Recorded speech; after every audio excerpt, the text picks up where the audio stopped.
Alright, folks, no intro music, no introduction. We're just gonna jump right into Torchlight 2, because I want to play some Torchlight 2. I think I may have No, it's just been such a long time since I played it. But it is definitely Halloween coded, so I'm very upset that I didn't remember it. No, actually what happened was, I wanted to play, a full run of... Dang, what's that game called? I forget. Lunacid. I want to play a full run of Lunacid. That's what happened. So, I decided to play that on Monday instead of the usual schedule. Next week's probably gonna be different.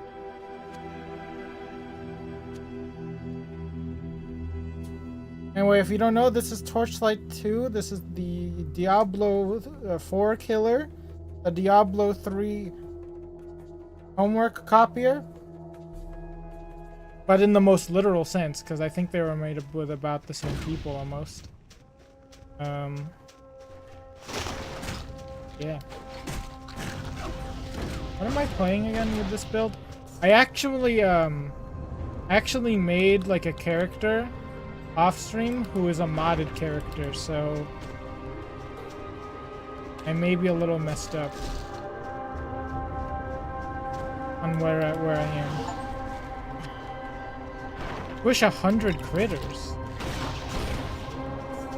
Also, you know, last time, hold up, I think it's too loud. Last time I was saying that that no one had those achievements. What actually happened was the Wi-Fi cut out before I could see that, so it turned out that everyone did have those achievements, and in fact those were like the most common achievements. I am not impressive at all. Very important clarification to make there. Sorry. I do actually remember what I was doing last time. Trying to go through this place. Which one's the one? That one's the one that heals? Right? That's the healing one for sure. If you do not know, I'm playing the engineer class, which is the one that you get to spawn little guys and kill everything with them. You get to erect a dispenser too. That's a thing that actually happens. A character says erecting a dispenser and then pops into a dispenser. Do not fact check me.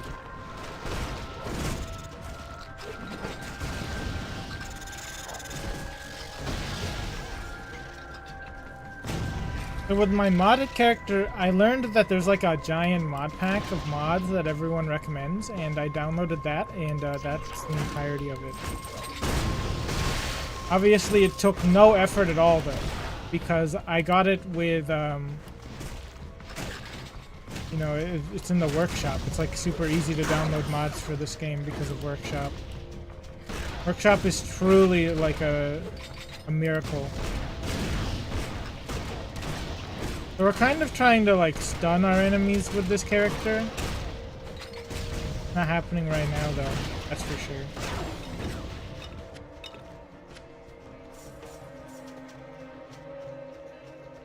I'm really not hitting them any stuns.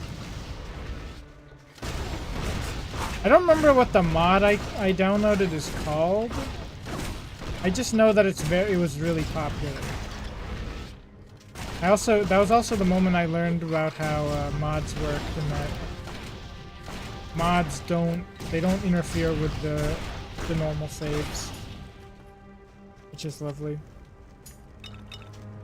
What did I get? I got the Iridian Focus. I don't know what that is.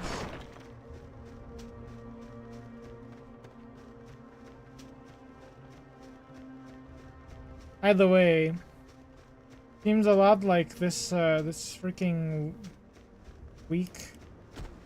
Small group of days is freaking birthday alleyway, because everyone's birthday is this time, even mine. Wait, you needed this? What's the most expensive one? Just the sword? Alright. Fair enough. Take my Iridian focus. I think I'm gonna focus on...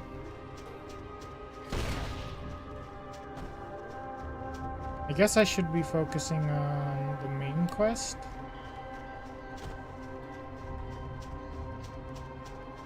But I gotta get all these robot parts. Wow, throwback from...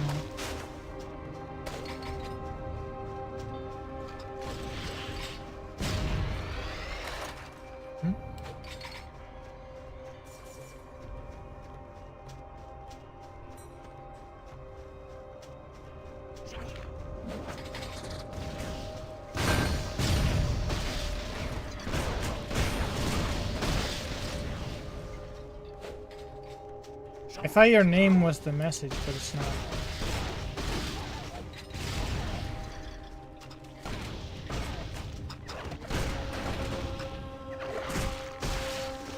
Oh, that's my summon.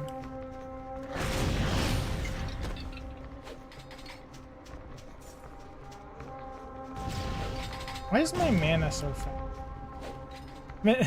Not playing for a week has made me forget everything. Do I have a lot of mana regen? Yeah, there's actually a bit. I forgot I even had regular regen. I think I could probably transfer my save over if I wanted to, but I'm not going to use a modded character. Not for this run. Or I'm not going to use mods for this run, either. Nether Realm Portal. I think I should probably wait for quests for those.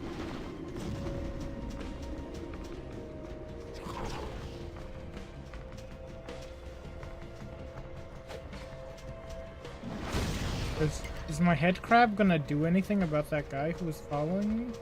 He followed me for like a solid 5 seconds, which is far too many seconds.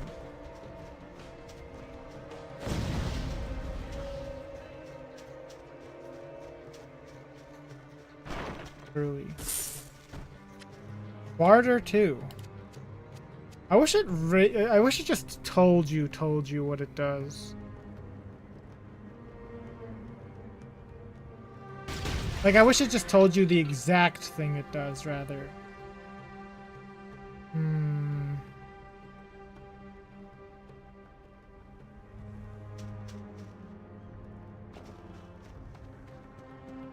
You know, I don't think there's there's not like a crafting recipe where you can combine the scrolls, is there? This isn't like Minecraft. I guess there could be, but I don't know. I do not know the recipes.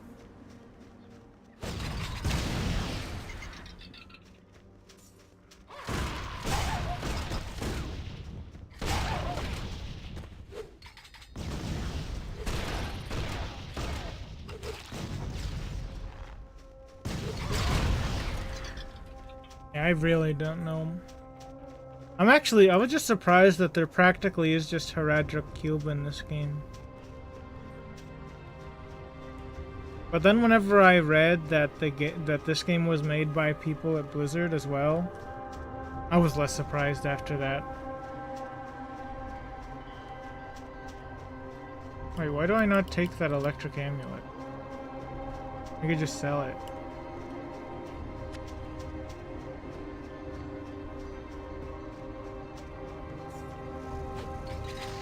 Why are there still bugs here?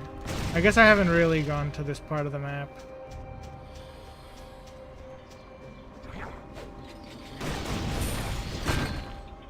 Guys are appearing out of nowhere right in front of me, just like Gothic 3.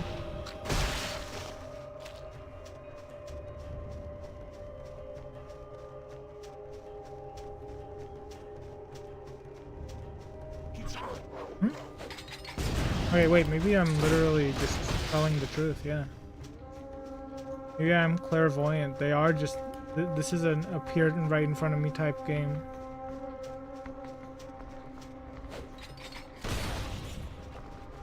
That guy really, really appeared right in front of me.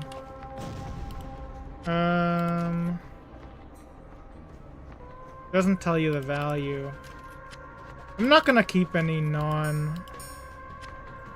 like non-rarity ones. How about that?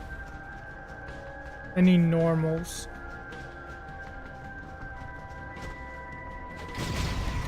You know what, actually, I'm sorry. I literally just forgot the word for common. I got like no sleep last night. I didn't actually get to say that in the Dark Souls stream today. I got like no sleep. I had to stay up late for something else. To wake someone or something.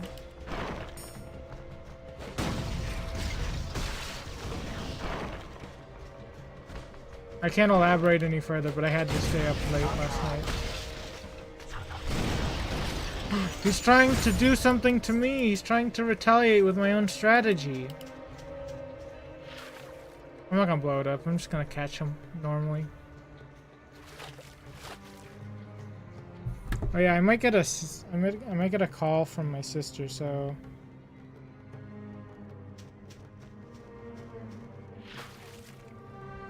I have to look out for that.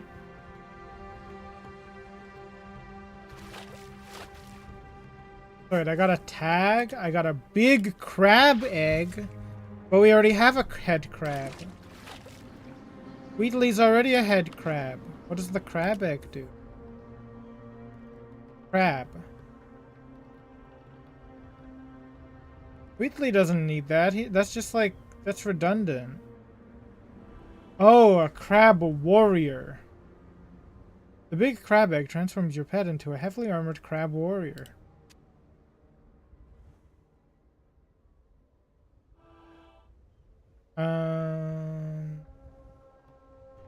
Yes, this piece of equipment has more defense on it, but I like 2.4 health recovery. And I don't know if this magic resistance has been mattering. I'm not gonna use that. I'm gonna ignore it.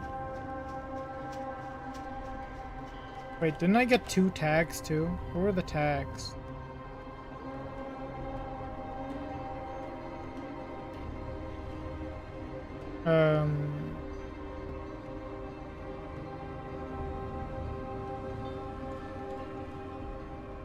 I think I like my current tags. Though one of them could be replaced if I got something even better. Okay, let me head to the Sphinx. Oh. The Eve of War.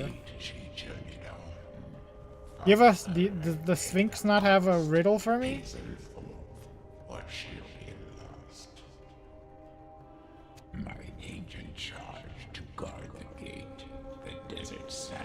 I already killed a manticore. You have a new request. See?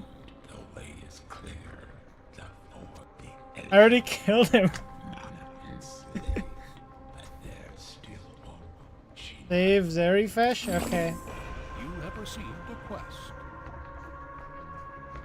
Wait, I only got 3,400 experience? That's like nothing. That is like nothing. What the...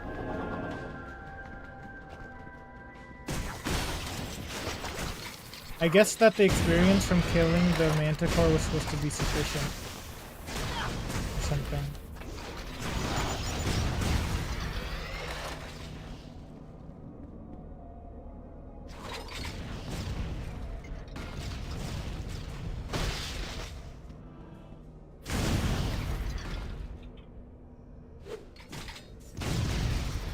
Are those just like...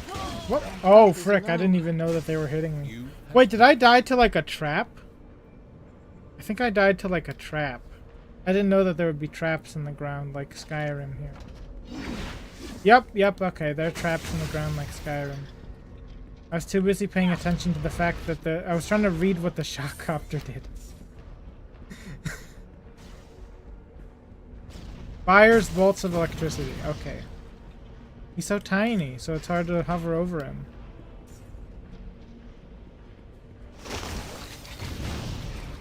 Oh, he's also flying. I didn't even notice that he's flying. I thought he was on the ground for some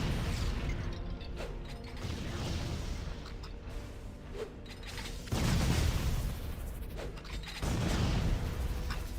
think that big guy took a lot of bombs to kill.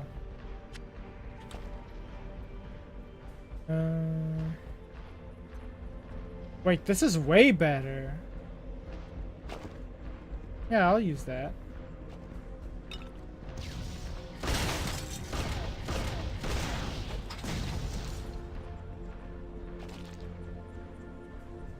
I don't exactly know how reflecting damage works, though. I don't know if it, like, negates damage in addition to reflecting it, or if it just... You take the damage and your opponent does, too. You know? Like, I don't know if it's thorns or actual damage reflection.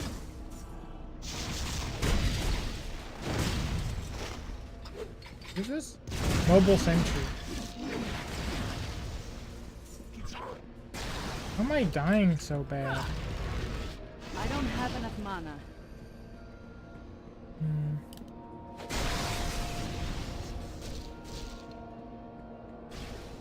I got the Starwind in my brain. I'm thinking that I'm gonna take additional damage from electricity. But I probably don't.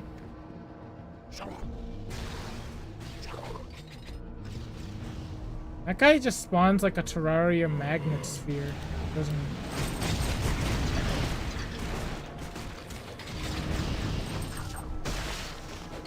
Resists interrupts. How is Wheatley still okay? Like, fully okay?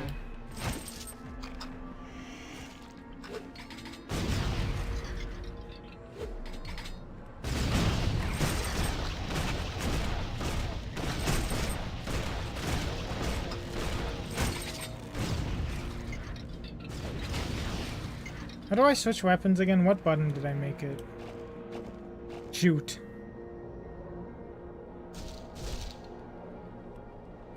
Oh, I cannot show helmet. I didn't know that. Yeah, I'll unshow helmet. Oh, I set it to W. Okay, I kept it on W. And I put the map on tab. And then I think... Ah, V is switch skill. Okay.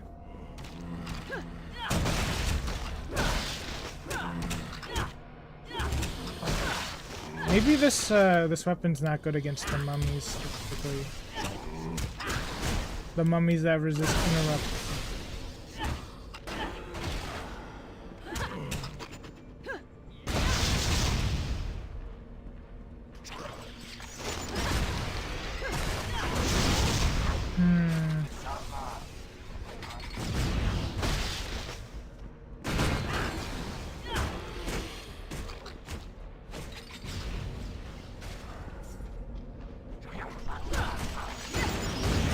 Alright, you know what? I gotta start using potions.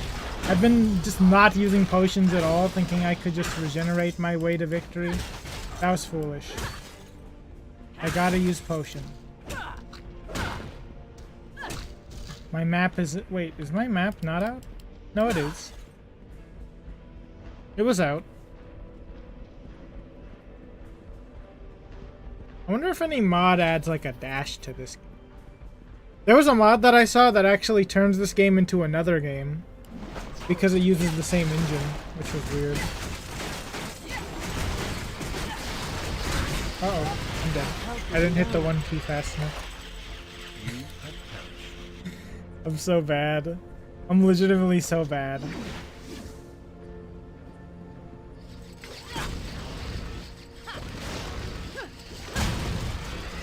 What are these? The slaughter scarabs? Do these explode on me when I hit them?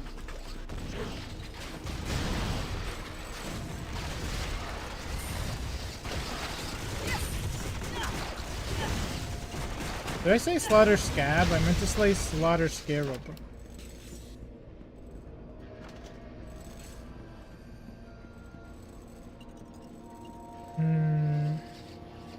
How do I have so much experience? This game really doesn't have any consequences for dying.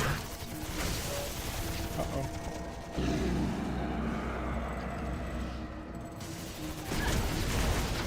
Is that double Ornstein up there? What the heck? Why is Ornstein in this game? What did I just pull? Oh, I pulled a lever for an automatic turret? Is that what this is? Secret room. I'm so lost. My crab is dying. You know what? I think I gotta switch to the other weapon again. I was winning more with the other weapon. Oh, that's a mana drain field. That's evil. Seeking bolts. Why is he seeking bolts? Doesn't he have plenty in his pockets? Okay, that was a terrible joke. My pet is fleeing. Alright. I'm memorable now, that's what I'm feeling. Oh, these aren't even boss. Explodes on death. Your pet has fled.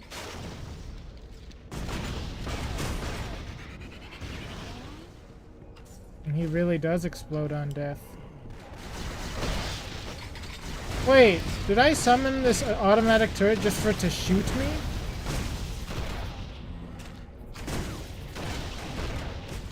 Yeah. I was wondering if I was gonna stream tomorrow instead, but I don't know. Like, I mean double stream tomorrow instead. Your pet has fled.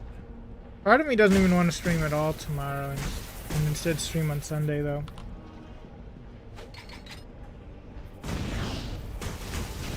I'm not sad. I might be tired though.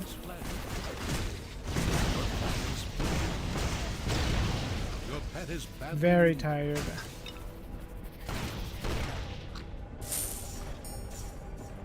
Unidentified helm.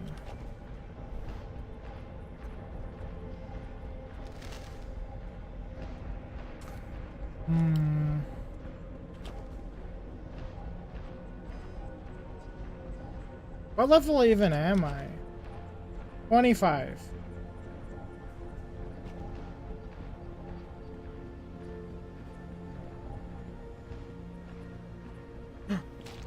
You can step on the rats? That's gross.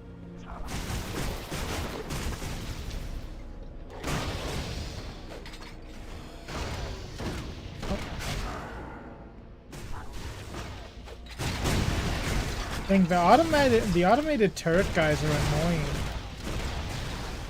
until they lose track of you, and then they become less annoying. This is like Diablo. This is like an ARPG. Or not like, this is an ARPG. This is like a genre of game where the game is top down and you get skills, and usually there's a lot of character building involved with them.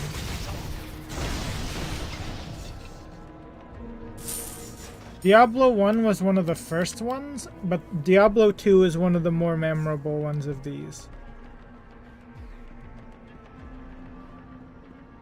Yeah, I can see.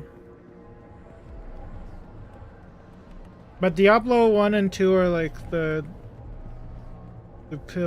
pillars that began these, like the watersheds for ARPGs. Basically, let me pick this stuff up. You have like an inventory of stuff. You've got slots to put things into your inventory that go on your character. Yeah, I like this type of game a lot. The stuff has like effects on it. In this case, they have affixes. Affixes literally means like it has words on the sides, like the way you would use the word suffix and prefix. But instead of being pieces of words, they're whole words. Like this one says healthy fire amulet, which means it has a prefix. It's not really like an MMO UI. An MMO UI would be like, there's like 30 currencies.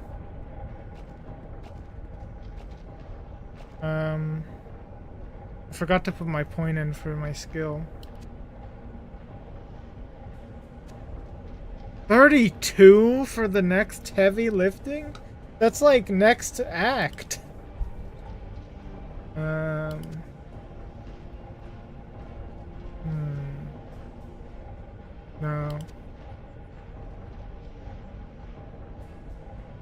That might be fine. I was trying this coup de grace. I don't like this coup de grace. I shouldn't have picked it up.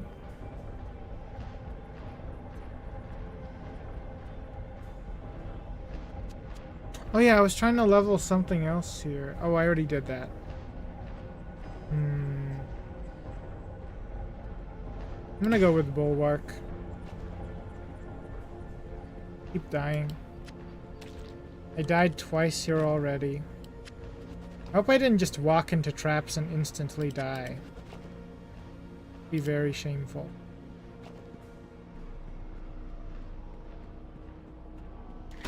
So yeah, oh, I didn't even explain it. This is the way that they do their skills. You get to unlock skills at certain levels, you get skill points. And then usually ARPGs have like a stat screen where they have stats. This is exactly like Diablo, actually. Except focus wouldn't be called focus, it'd be called intelligence, I think. It's basically the same effect, though, where it's magic related. Sometimes games in this genre... Yeah, I liked Diablo. I don't like Diablo 4, though. Diablo 4 is a bad one. Because it's always online. With Diablo... Anyway, with ARPGs... sometimes they like to make defense be this thing where it negates your chance of getting hit, but sometimes they just make it like a damage reduction. This one, they made it a damage reduction.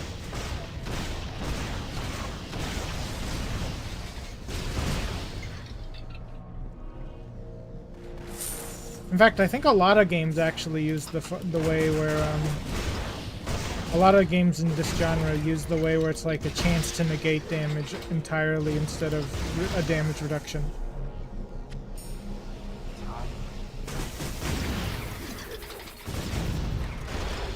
If you want me to talk about Diablo, though, I can tell you more about Diablo. Ooh, a unique. Oh, but it's a gauntlet, though. I don't want this. I don't use this.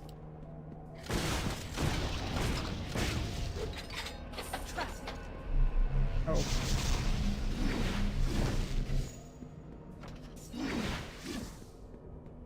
The first Diablo is really, really, really rudimentary. Like, there's barely much to it. It's honestly just like this really, really basic dungeon crawler, where all there is one singular dungeon. You go down it, and there are enemies. The thing that made Diablo interesting, though, was that there were bosses that just had, like, way more health than the enemies. And they did special attacks, obviously, because they were bosses. And sometimes they would drop uniques. Uniques were probably the only thing interesting about Diablo 1. There weren't any, like, systems in place in Diablo 1. There was literally only one dungeon. I think maybe 2 dungeons, actually. I think there were 2 dungeons.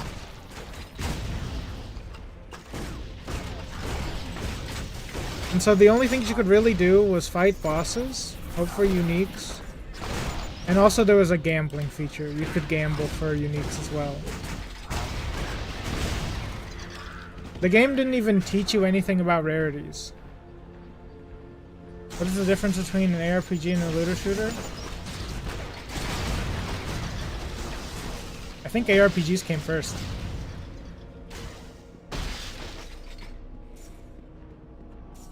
I'm pretty sure ARPGs came first.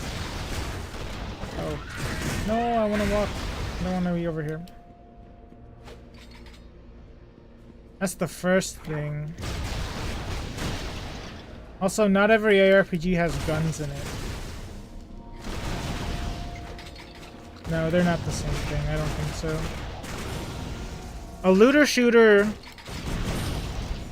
I don't really play too many looter shooters, actually. Can you, like, name one for me?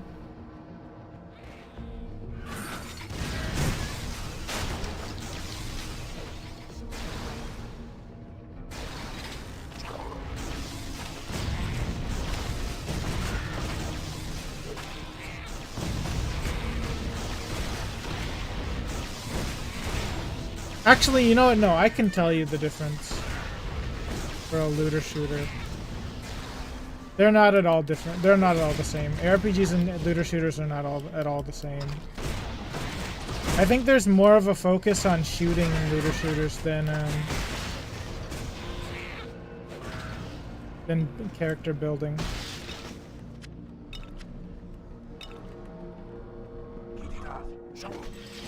Like in this game, the weapons themselves aren't the entire build. Yeah, okay. You are talking about Borderlands. No, this game is nothing like Borderlands. In Borderlands, you get good guns, and then you have like you deal like a lot of damage. You get like really cool guns, and you do a lot of damage. Diablo 1 was really boring because all there was like pretty much just uniques and spells. I forgot about the spells. There are spells too in that one, but they're very it's like a really basic system for spells. By Diablo 2, things have become very different. Yeah, I played Borderlands 1 on Xbox 360 as a kid.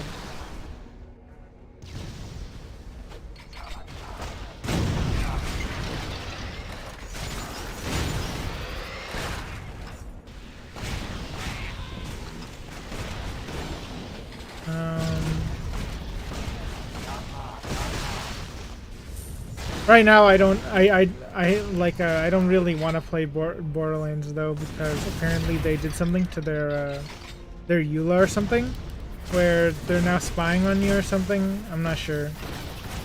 And you know, anything suspect will make me not want to engage.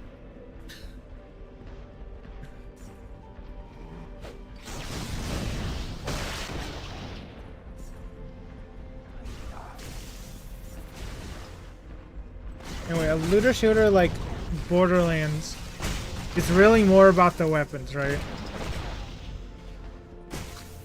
Yeah.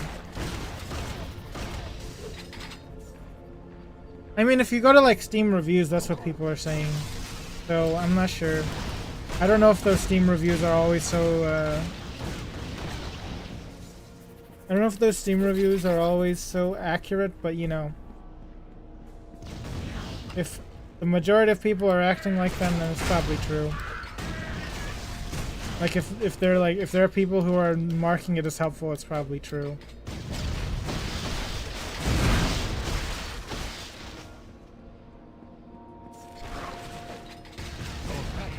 Uh-oh. Gotta use a heal.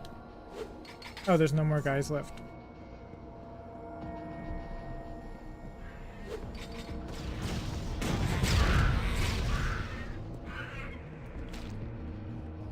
Where was my train of thought? I was talking about Diablo 2 now. Diablo 2 was where things got different.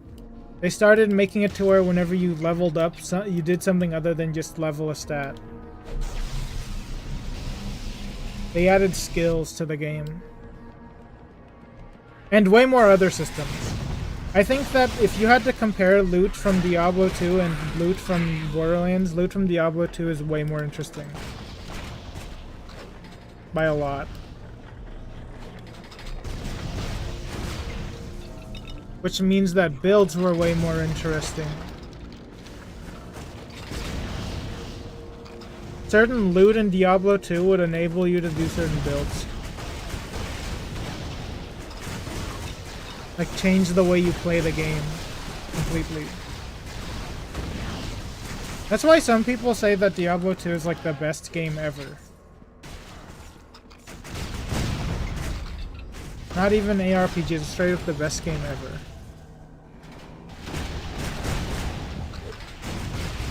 Oh, what is slowing me? Oh, these guys have... These are not... Those aren't the resist interrupt guys. Those are a different guy. Oh.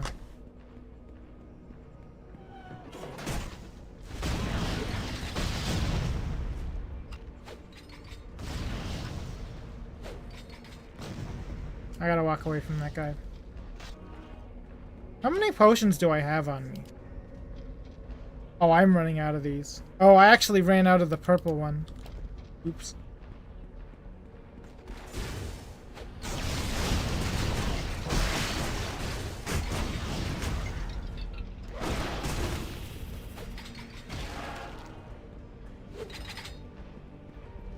Oh, these guys ran out of targets or something. Wait, is that gun on my... I can't really tell if that gun is always is on my side or not.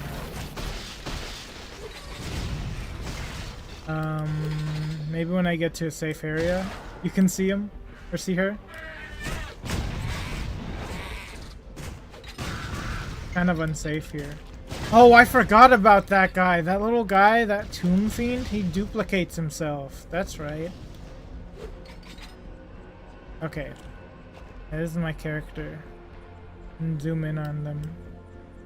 I don't know why, but this regular ass collared shirt is actually more effective than most armors. I don't know why.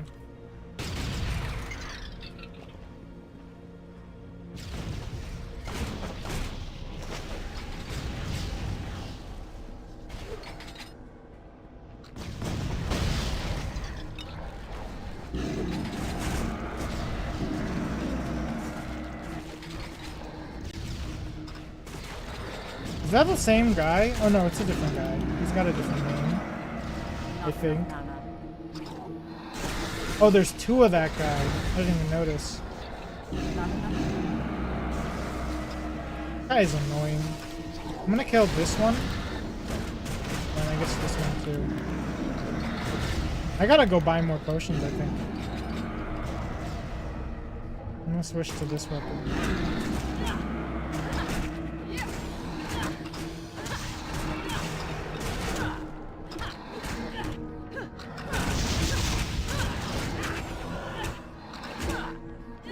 Yeah, this is the engineer class. There are like classes to this one. I think every ARPG has had classes though, actually. Like character classes.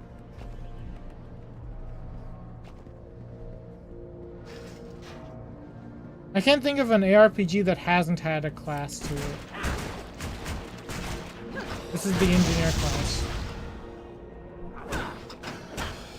The different classes usually change, like, starting things on top of the skills you can pick. Like, for instance, these are for my specific class. Oh, I forgot to level completely, didn't I? I think I'm just gonna go... I'm gonna go all in on Vitality.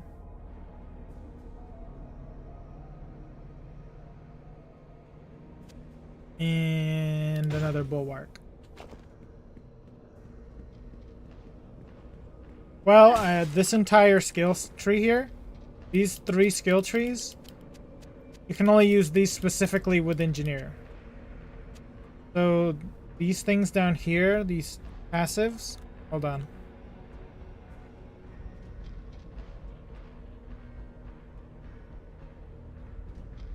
These passives right here, these are only for the engineer. And there's 3 sets of them. And then these are all skills here, and these are only for the engineer. You can only use these 3 trees of skills with the engineer.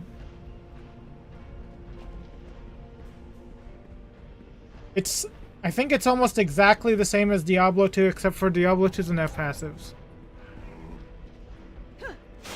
Oh, what is that thing I keep throwing on the ground? This is spider mines. It's just they're just like homing explosives.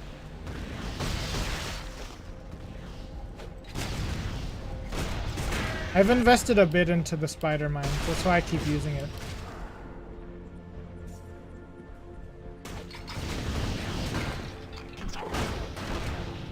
Yeah, Diablo 2's skill system is almost exactly the same, except there's no passives.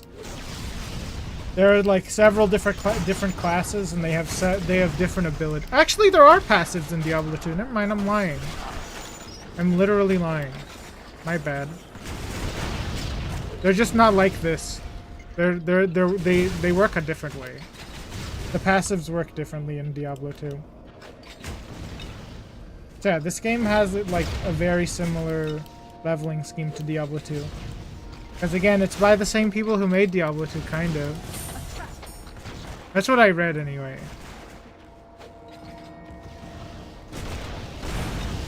I think was that a poison trap over there? I can't carry any more. Oh right, I can't carry anything. We'll be tossing out greens now then.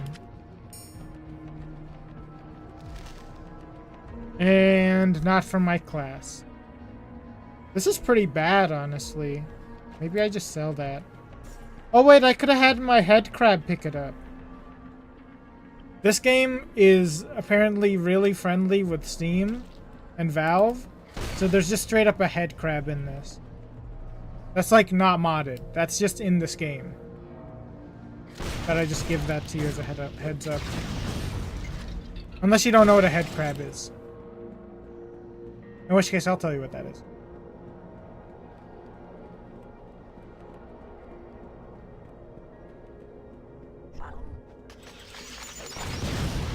What's funnier is that the mod I downloaded... Oh yeah, it does. It has eye tracking. Oh, you don't know... That's from Half-Life. I guess you haven't played Half-Life then.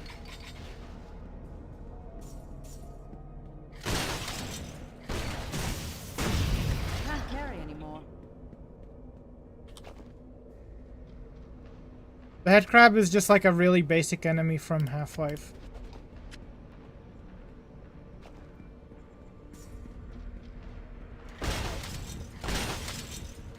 I mean, they kind of already released Half-Life 3 with Half-Life Alyx.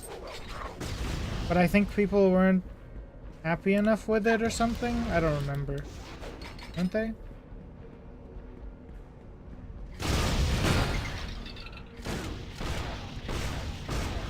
Dang, all these enemies keep getting away from me, and then my spider mines all just stack on top of each other and hit them.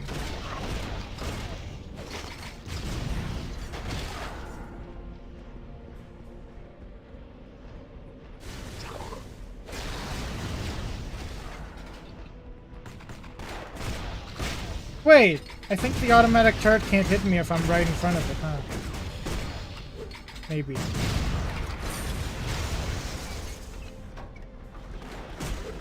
Have you played Portal before?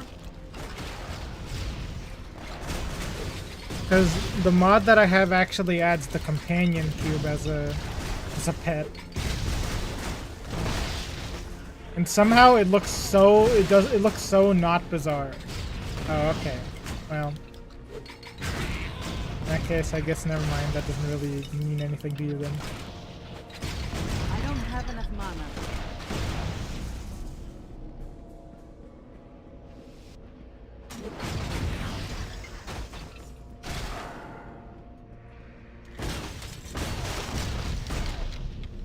I was saying earlier how this game has Steam Workshop support. So mods are really easy to download in this game. Do you know anything about Steam Workshop? Oh, frick. Yeah, but they're not really like the same game, obviously. One is more of a puzzle game, while the other one is more of a shooter game. I was honestly surprised how much of a shooter game Half-Life was. I didn't realize it was just straight up like a shooter. There's like no puzzles in that game, practically. I think there's more parkour than puzzles in that game, in fact.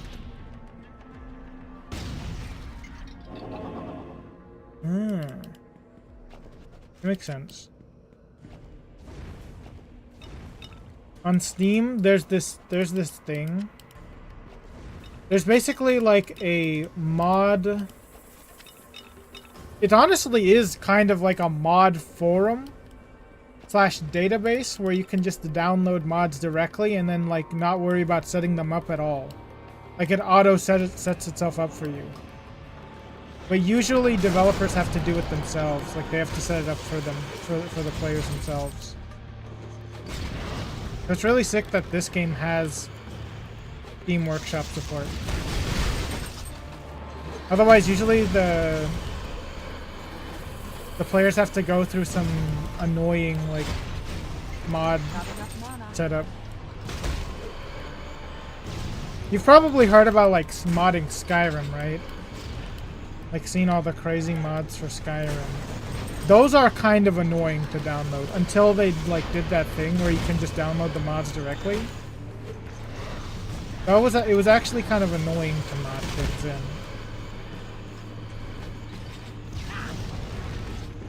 I keep forgetting my summon my heal summon despawns if I go through.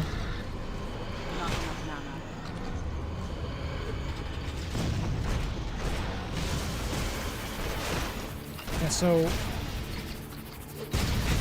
before they put that thing out that lets you mod Skyrim, you would have to like download this thing called Mod Organizer 2 or Nexus Mods, which became Vortex.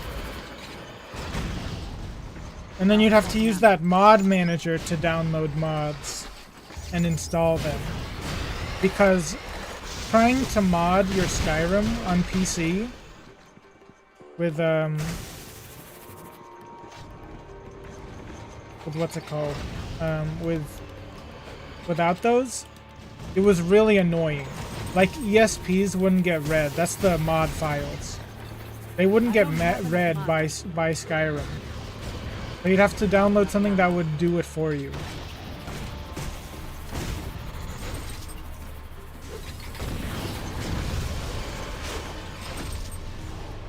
But with Steam Workshop, if there was somehow like a Steam Workshop, maybe then they could have just straight up that stuff in the like in Steam so that you wouldn't have to do that. Or as the way it is on PlayStation now, you know, Skyrim set up its own like modding thing.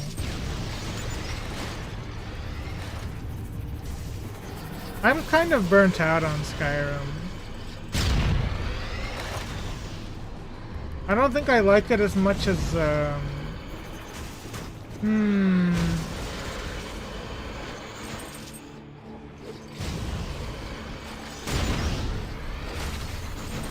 No, I think I've grown to dislike Skyrim actually. I mean, it's very relaxing, I'll give it that though. The only problem is the way that I play Skyrim. I play Skyrim in the most boring ways possible. That's the problem.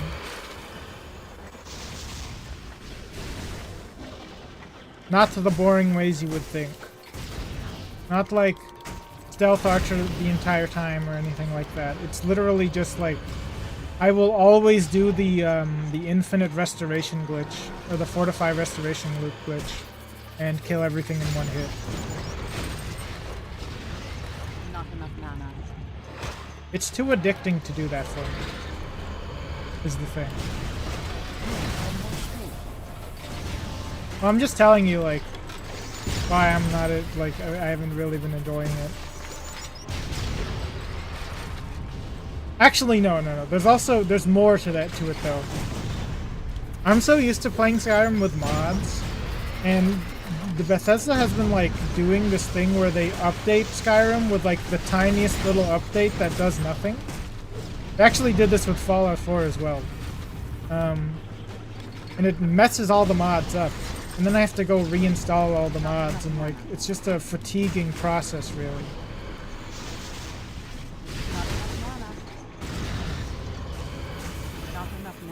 I had to remember why I didn't like why I was fatigued by Skyrim.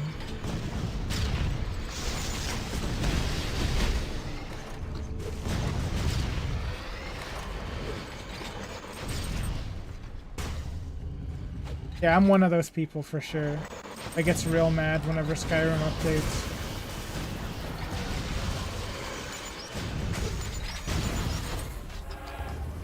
I think there's actually like a ton of mods on the Skyrim like page. Sorry, the Skyrim like mod. I don't even know what that is.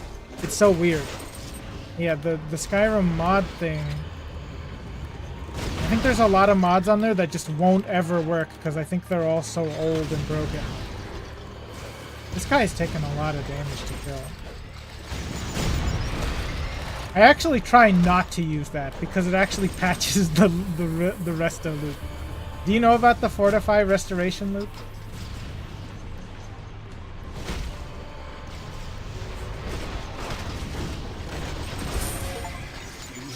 I win.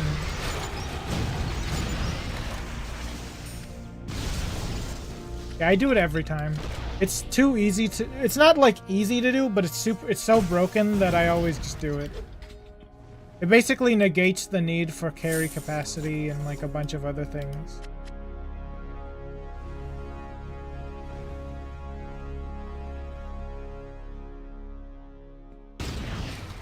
That's part of the reason why I keep doing it.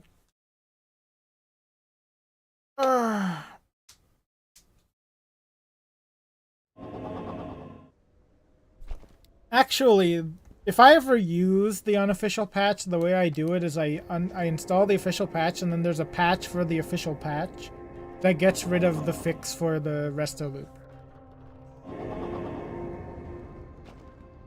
Which I know may seem crazy, but I just gotta have the I think the resto loop might actually be easier than cheating, even. Sometimes. Except for unless you just type in toggle god mode. Oh wait, you can't cheat on console though, can you? Yeah.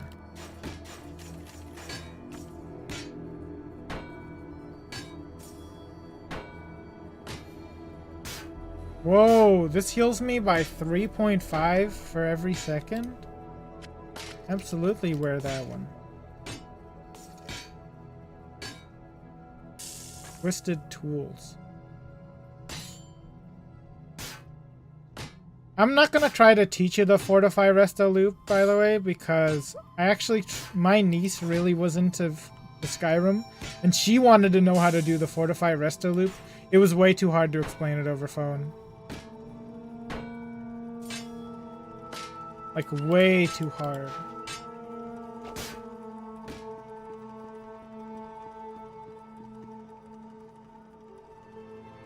No, it wasn't. Somehow that mod that unpatches the unofficial patch, crazily enough, is not like it still works. It's not defunct somehow, which is insane to me. I need to see my pets inventory. Dang, I got so much stuff from that place. A bunch of useless stuff, though, too. What's this? Oh, this ring is just crazy. This staff is just crazy. Too bad I don't use staffs.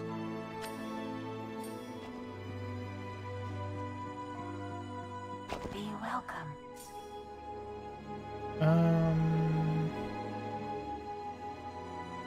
I prefer the other thing.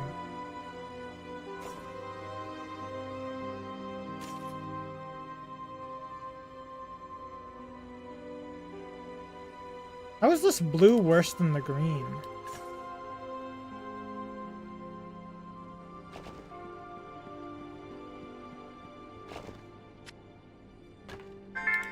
Oh, hold on, give me a second.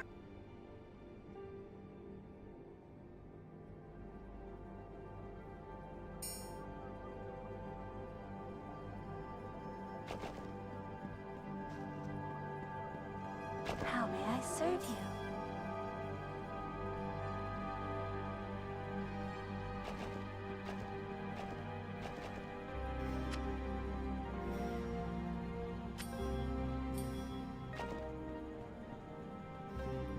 Greetings, human. Hail, hero.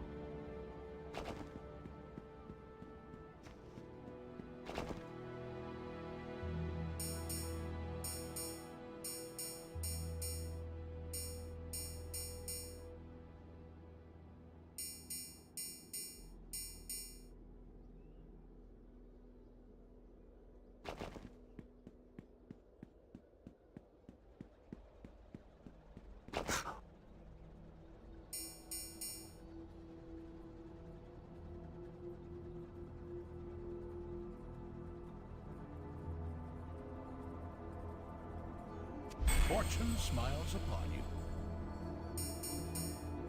Fortune favors you.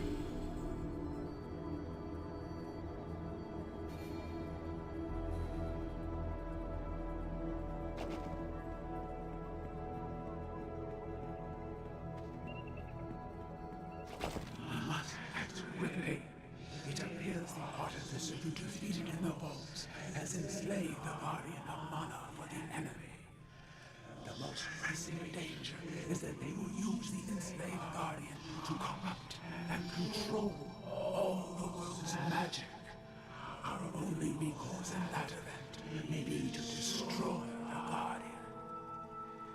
There might still be hope if we can find a way to free the guardian from Ezreal control. We can save Zerafish and thwart the Alchemist's plan.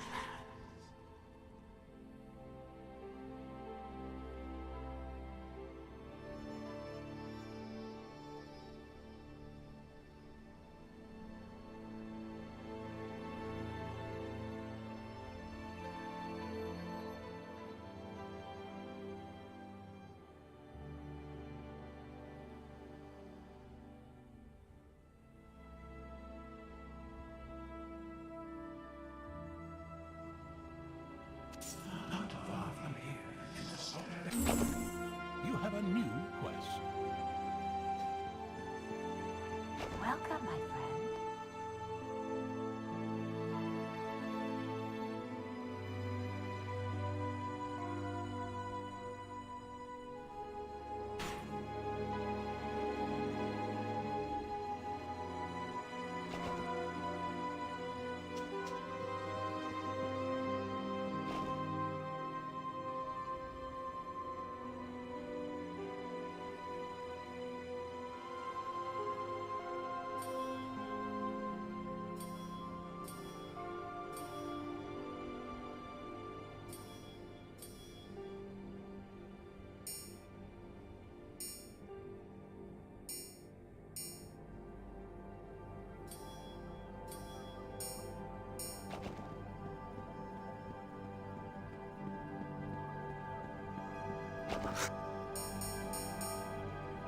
Fortune favors you.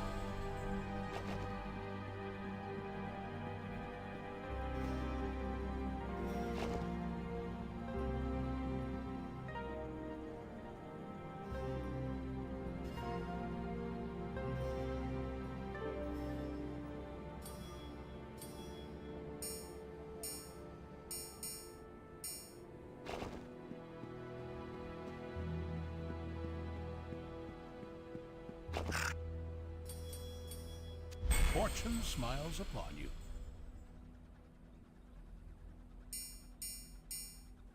Fortune favors you.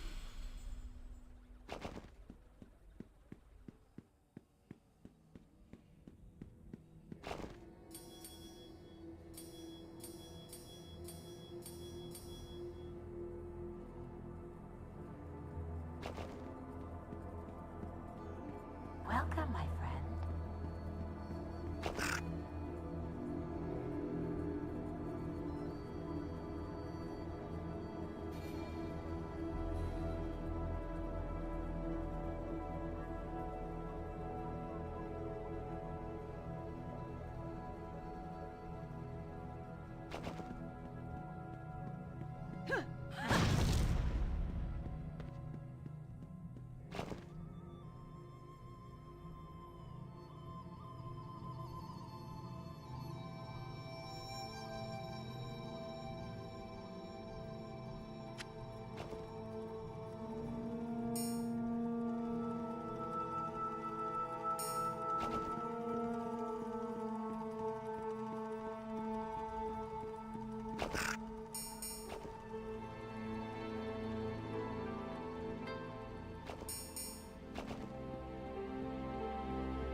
Welcome, my friend.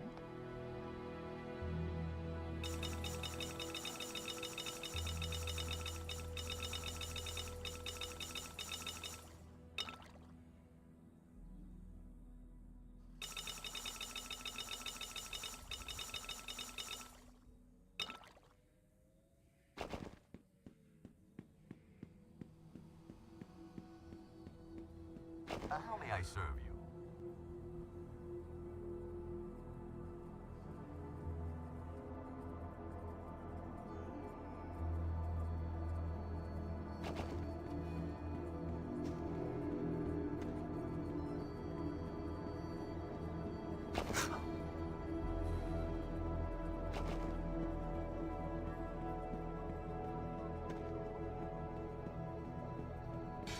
Hail, hero!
Welcome, my friend.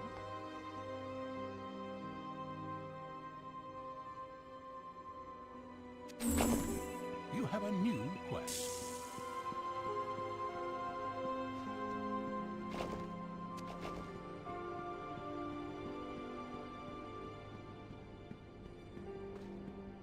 Hold hand.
I had to do a lot of calls.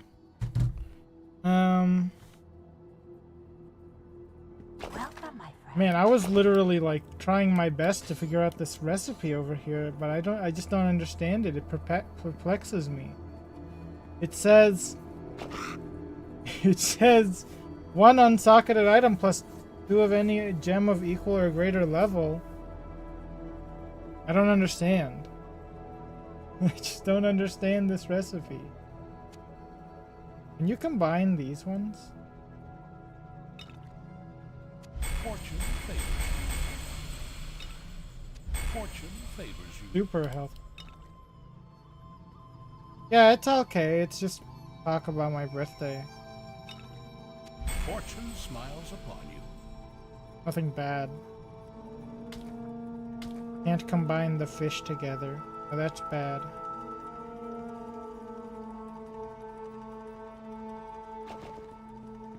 And my birthday is apparently on everyone else's birthdays at the same time.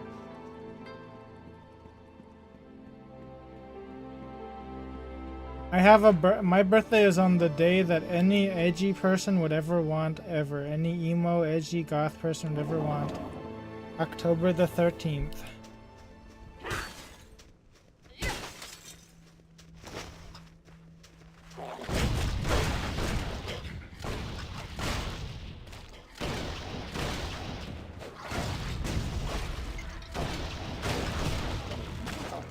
I wonder what that recipe is. I'm very confused now, actually. I guess I don't know what a gem is. I thought that all those little rocks were gems, but I guess they're not gems. Maybe gem is a different designation of a type of socketable item.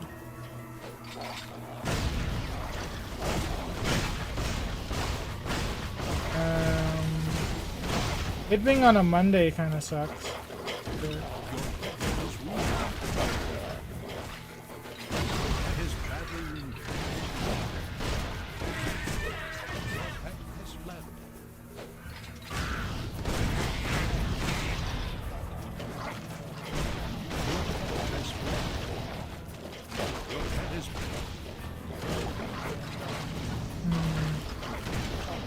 What is Great Sledge? Oh, it's just a hammer. What is my hammer called? Combat ring. Wait.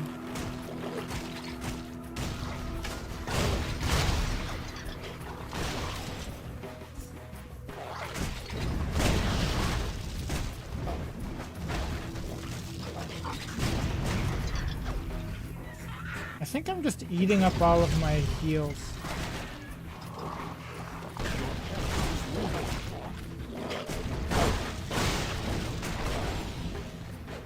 I think maybe I watch too many VTubers. But also I don't watch too many VTubers because I don't watch streams.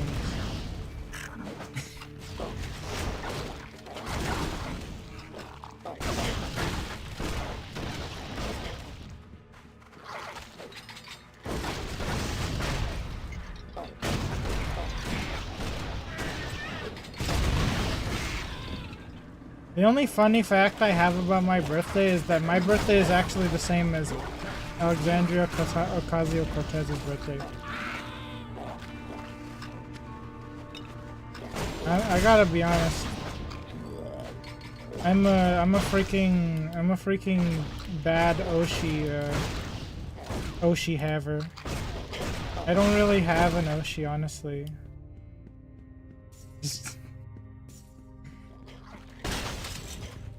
I just subscribe, but I'm not really like a mega fan. I don't think I can call any of these VTubers my Oshi.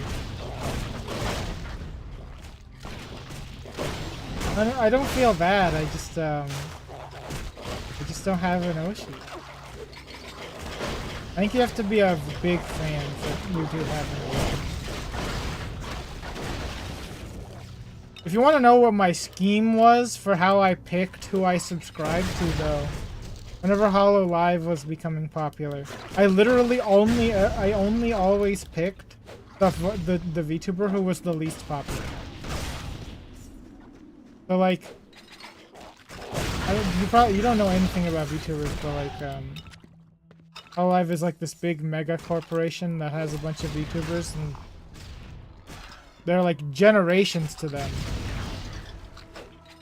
Wherein like whenever a new group of them comes out, that's a generation. Every single English. Oh, you do? Okay, good. Then you know every single English generation. I always just picked the lowest sub count YouTuber.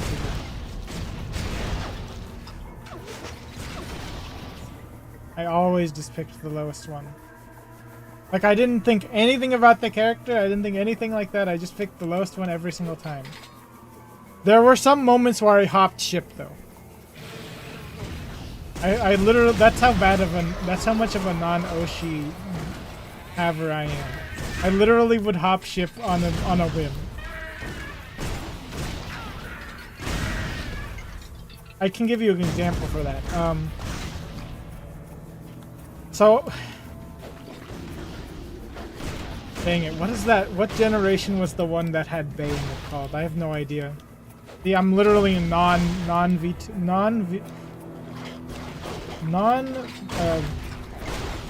VTuber paying attention, VTuber subscriber. Oh, nothing. I just like. You said who is your Oshi? I think it's called. But maybe I thought that you didn't know. Let's blow it up. Anyway, I was subbed to Bay because she was the least subbed in that generation, and then I saw she played League, and then I was like, oh, okay, I'm gonna unsubscribe from Bay now, and now I'm subscribed to Fauna, and now Fauna's no longer exists, so I'm not subscribed at all anymore to that generation. It's just gone. Well, I'm subbed to Fauna, but Fauna doesn't post anymore. I'm just gonna say the quiet part out loud. She's now Nimi, so.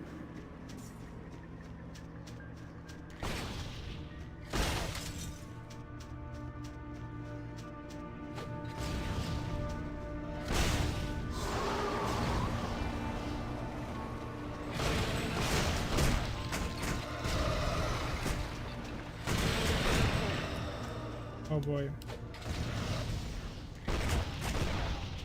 Oh, that's not an enemy, that's just a heat-seeking attack. Oh, yeah. I actually just try to get rid of them. That's how much I don't watch VTubers. I try to remove my VTuber clips from my YouTube, because they are... Man, VTuber clips are like a mega plague. Like, they take over your entire YouTube page.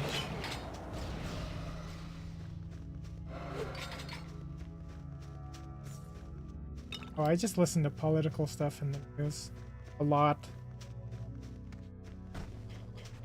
It's really painful this time now, isn't it?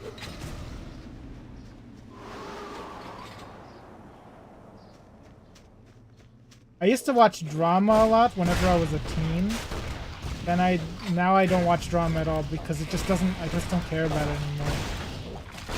Like, I've stopped caring.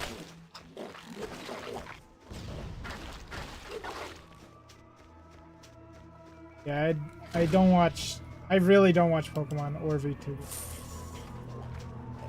But at the same time, I do watch VTubers, so it's very confusing.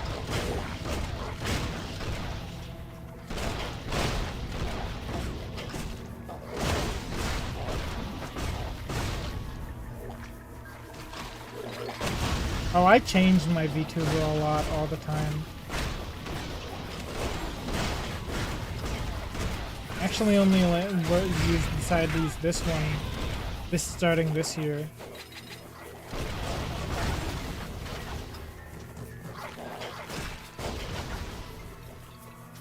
Well, it changes depending on what season it is. Like during the spring, it was green. During the summer, I was like a dead plant. Now I'm a deciduous plant VTuber. I'm supposed to be anyway.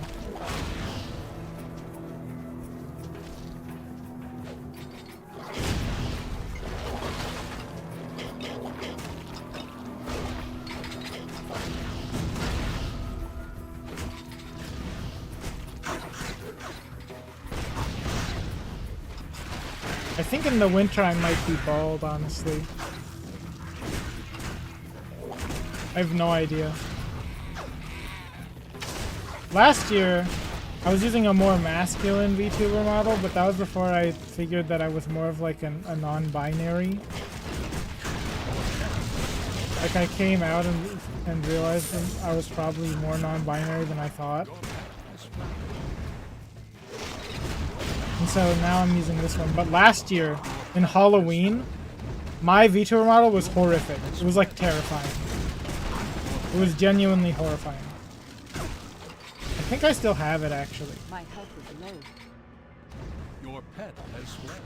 I can show you the VTuber model from last year, what it ended on, if you want. It was terrifying though. Let me show you.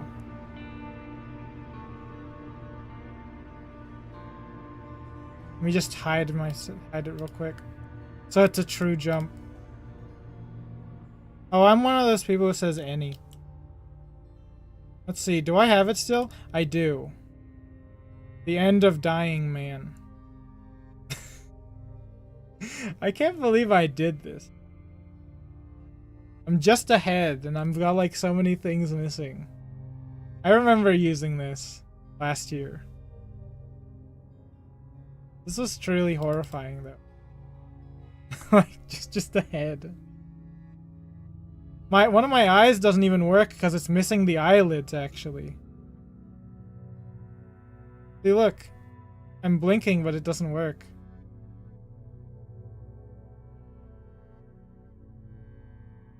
You think this looks more cool than scary?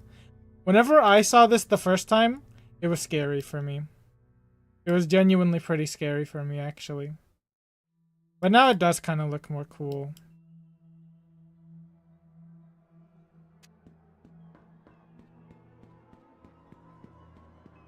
I was doing like a decaying zombie theme. Like I was losing limbs. All that stuff. You have a new quest. Yeah, I got weird names for them. November last year, I did like this theme where I was trying to make people fail. No, not November. So I think first I was like, that's actually probably the origin of this VTuber model. That's the original origin. So first it was like, I think I was just like a fox girl. No, I don't actually take that trend seriously. That's why I want people to fail it.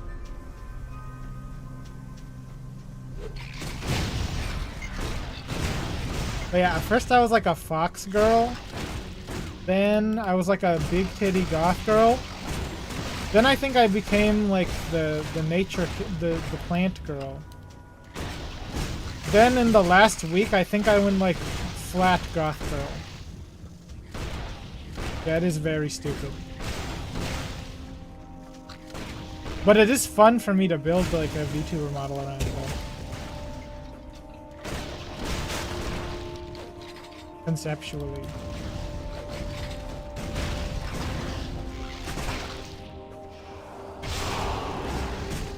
Oh, there's an infinite roach man. I didn't realize that.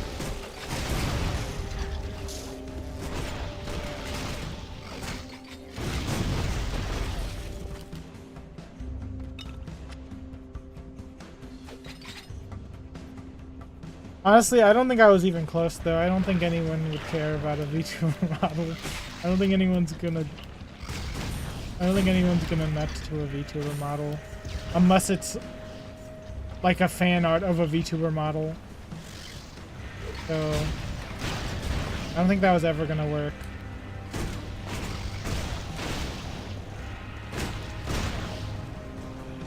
Wait, the roachlings are resistant? Why am I in the cockroach level? How did I end up here?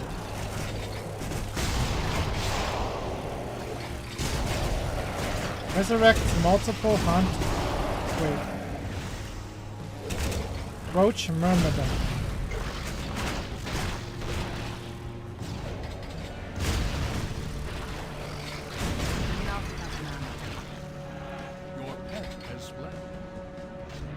pet has fled. Oh my god, this... I'm not even like... I haven't been paying attention to what's happening in this game, but like... This really is just like the cockroach level. There are roach dens. Oh. That would be crazy if someone nutted to those. That would actually be crazy. I think.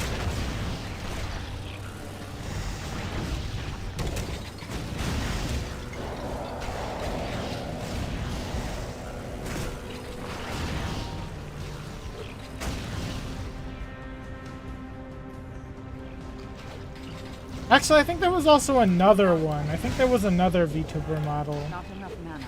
that I made in that time, but I don't remember really. Don't like bugs.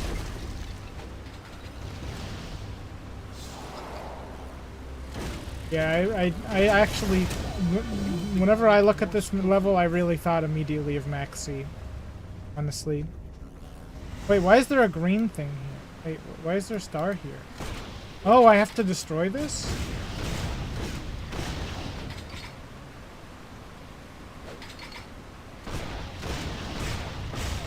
Oh, I have to manually kill it.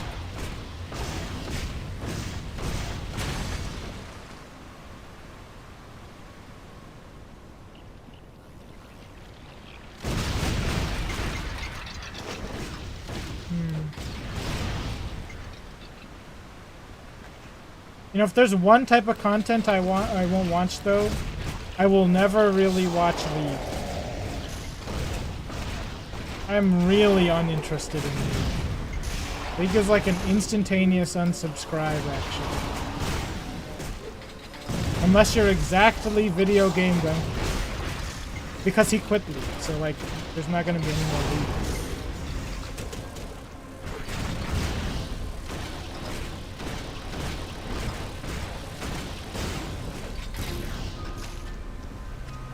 I just don't care for League. I have some, it's like a repellent for me for some reason. A major repellent.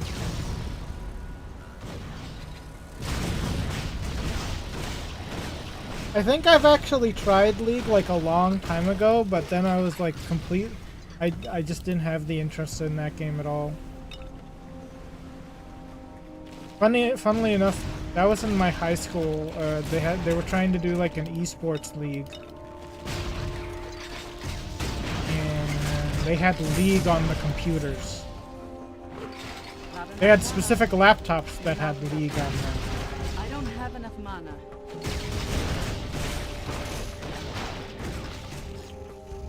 I also got them to install Hearthstone on them too, because I liked Hearthstone at that time.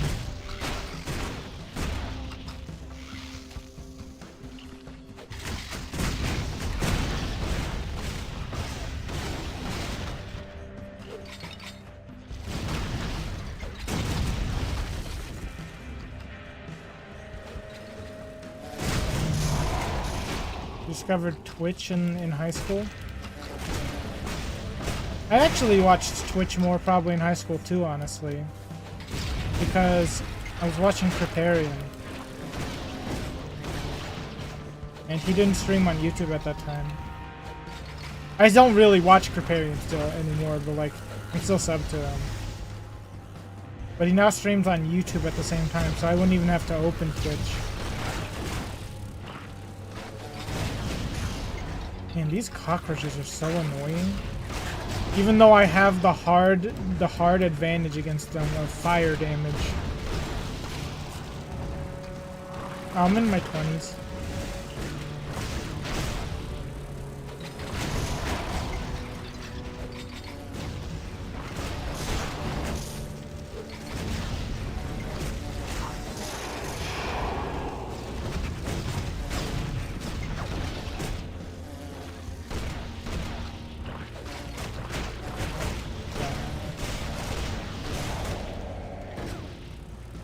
Do you know who Kriparian is?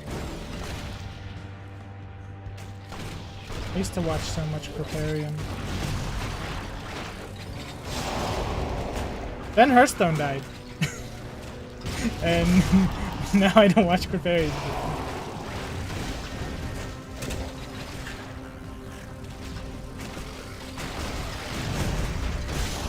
I don't know why I keep trying to throw the little mines at the pump. That doesn't work. Creparian was the streamer who was known for playing Diablo 3 and getting like first ever in the world for like the hardest difficulty or something. Then he was like a Path of Exile streamer. Path of Exile is another ARPG that's like super complex with the character building. It's actually where the legendary massive like talent tree comes from in these ARPGs. And then he started playing Hearthstone and he became like a major Hearthstone streamer. And then he switched. So Hearthstone is just like a card game. Like Magic the Gathering kind. It's a bit like Magic the Gathering but way simpler. Where there's like a mana system. You just wait for your mana each turn though. You don't like put down lands or anything. No, I don't like Hearthstone anymore. The Microsoft, Activision, Blizzard, they have made like horrible decisions with Hearthstone that made it worse. Hearthstone looks like a freaking horrible mobile game now. What is this cockroach doing? Is he searching for something to resurrect? Everything is dead. Yeah, Hearthstone was a card game. I played Yu-Gi-Oh! Too. Except I played Yu-Gi-Oh! In like the most hard way possible. My cousin had Gladiator Beasts and he beat the crap out of me with them.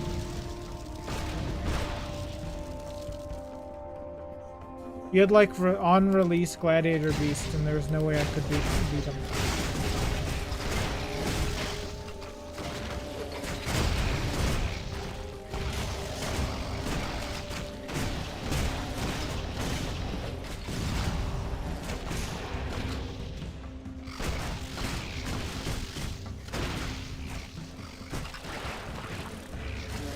Well, I mean, it's kind of hard to beat Gladiator Beast when your deck is actually just like a structure deck, you know? From 2008. But I did know how to play every single deck because I played Tag Force. I knew how to play a lot of decks because I played Tag Force.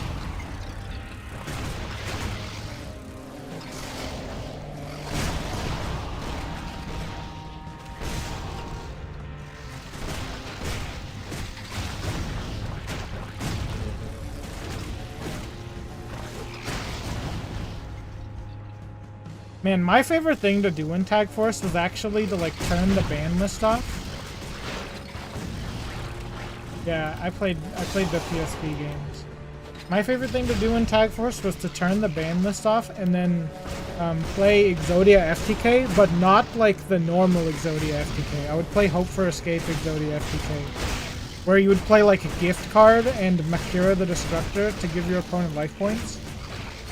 And then you would pay 1,000 and draw 10. Drawing 10 was just so exciting for me.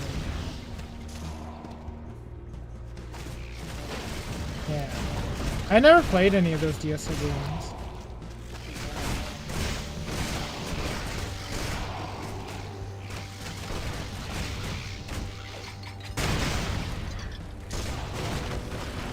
Do you think so?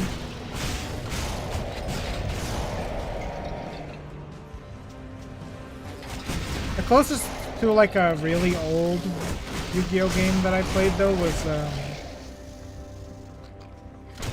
I played, what is that one? The Sacred Cards? Yu-Gi-Oh! The Sacred Cards on the Game Boy. I don't know, that game kind of seemed bland to me though.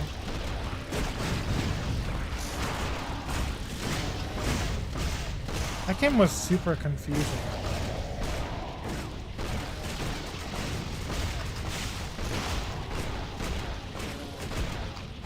We're spawning more guys. Wait, are they just coming out of the wall? What do I do about that?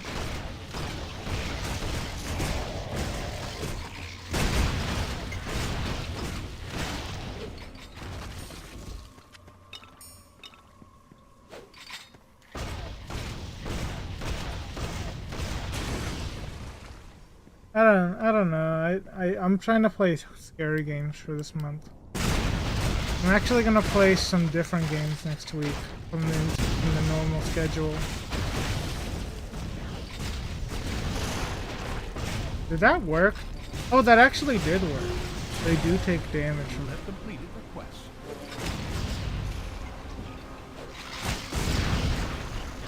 Those machines took damage if they got collaterally hit by its stuff.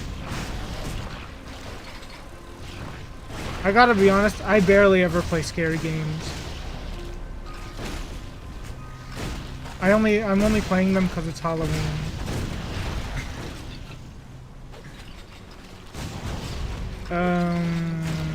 What game did I enjoy though?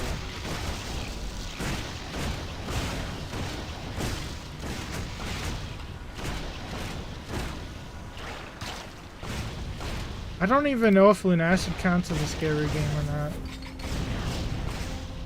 I was gonna play some retro, some like old scary games. I was gonna play Huon, Spooky's House of Jump Scares, which is 10 years old. Holy crap! And I think I'm gonna play Omori.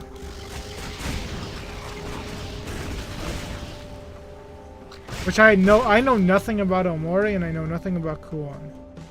Kuon is like a old survival horror game by the people who made Dark Souls.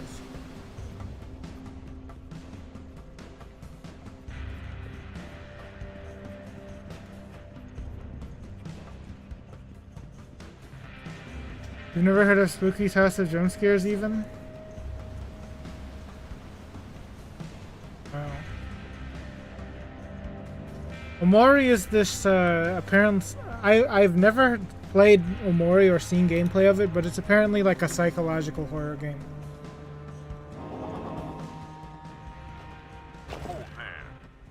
I'm just gonna take the most expensive item.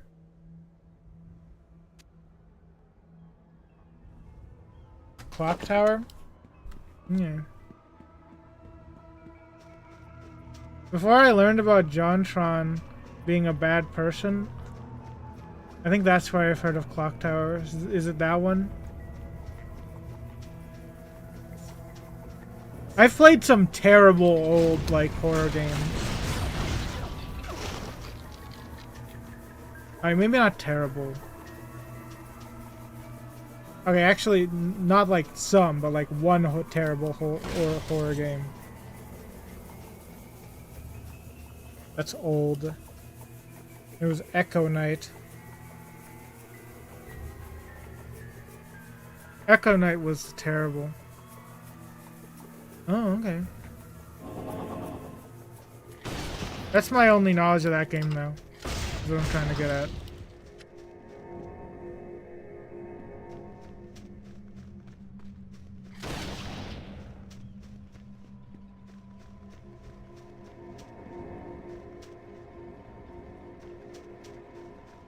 Anyway, Echo Knight was like... Echo Knight was a horrible... I think that Echo Knight was one of those mediocre games I've ever played, and it was supposed to be a horror game by the people who made Dark Souls, From Software. That one was terrible. Oh, okay.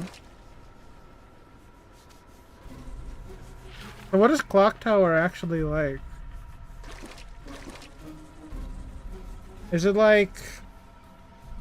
I always call certain games I wanna be the guy kind of games, where they have like a gotcha moment once, and then as soon as you get over that gotcha moment, it never gets you ever again. Is it that kind of game? Or like if you knew everything about the game, you would never ever die once?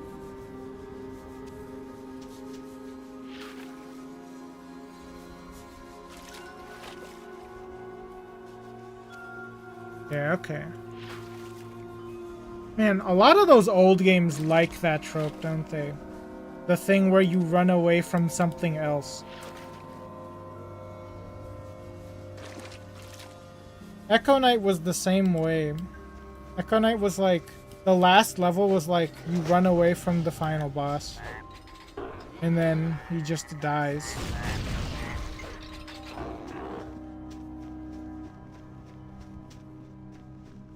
Yeah.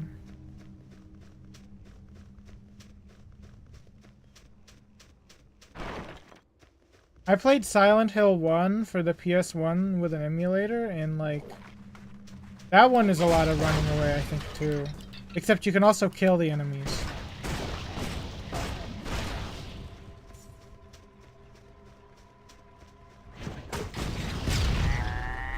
Played that one last year as well.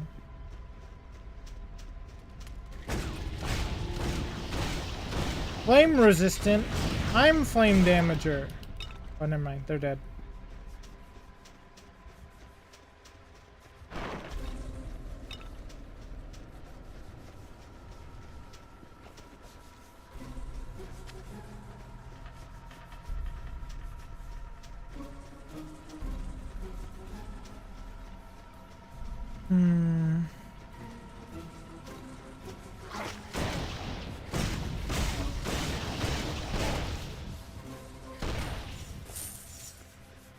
Bomb in the crate.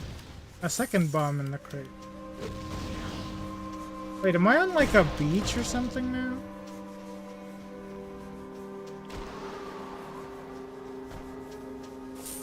I was trying to scour the old From Software games to see if there was any more horror games that were old, but it was just more Echo Knight and Kuon. So that's why I'm trying Kuon. It's crazy, because apparently Kuon is easy. And maybe I will. Maybe I will try that. If I have the time. Some of these games are long. Like, I think Omori is long, because I think it's an RPG horror game. It might be longer than the average horror game.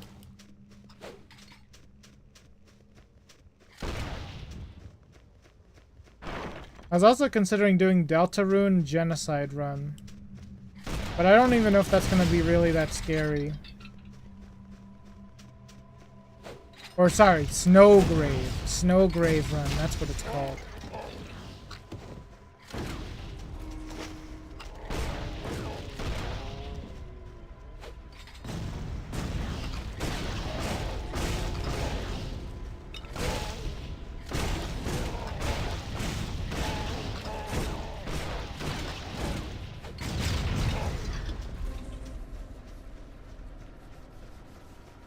Yeah, you know, it's actually just tapping against my brain how From Software made an easy game. They made an easy game?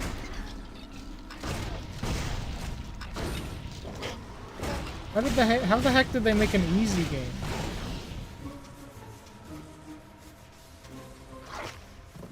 No, they're at chapter 4 now.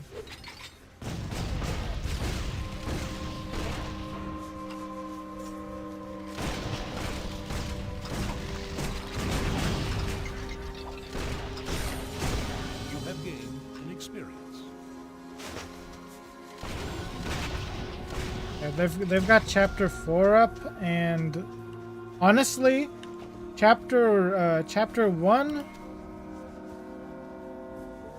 Okay, how do I structure? So like, oh, I've got 2 points.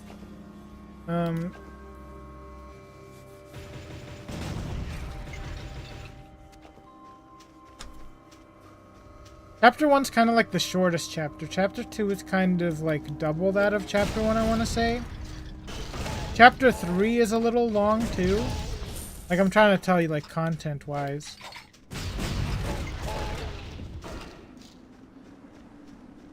And chapter 4 is incredibly long. It's practically like 2 chapters stuck together. 2 of the long chapters stuck together. It's way bigger than it looks. There's actually quite a bit of content done for Delta, even though it's not all the way out yet.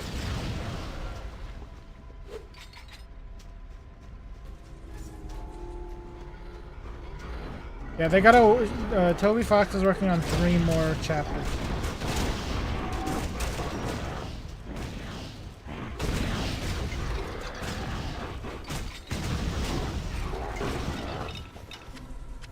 Chapter 5 is apparently supposed to come out rather early, like rather soon, in comparison to the other 2 that came out.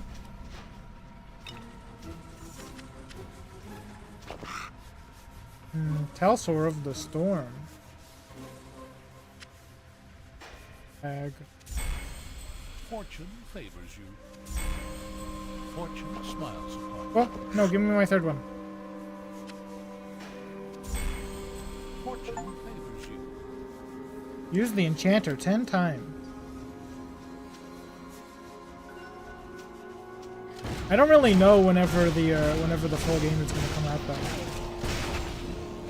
There's only going to be 7 chapters.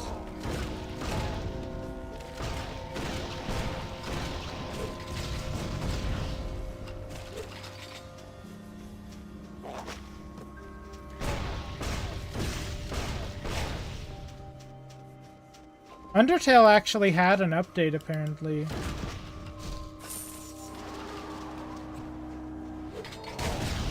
For the 10th anniversary.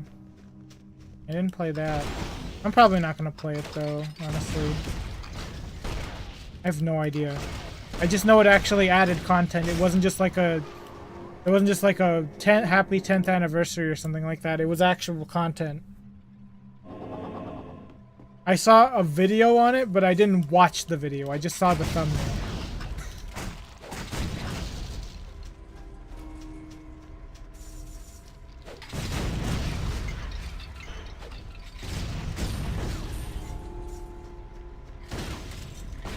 I was like, what if I wanted to play it? You know, why would I let myself get spoiled doing it?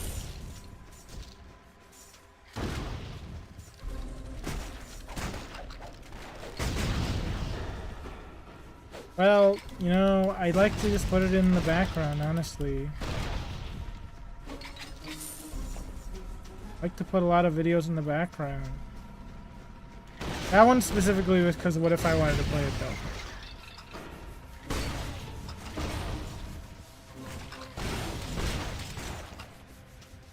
And that I've actually been just listening to a lot of city pop. It's the only genre of music I listen to anymore. I listen to so much city pop. It's crazy.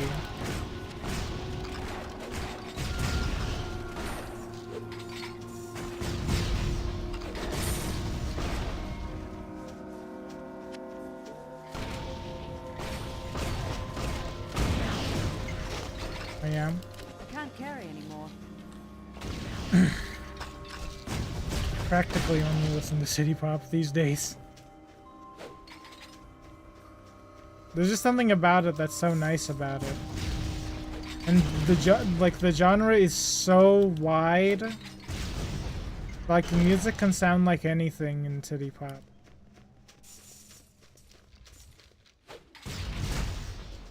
And I'm in a pirate level. Am I even supposed to be here right now? No, this is a phase portal, right.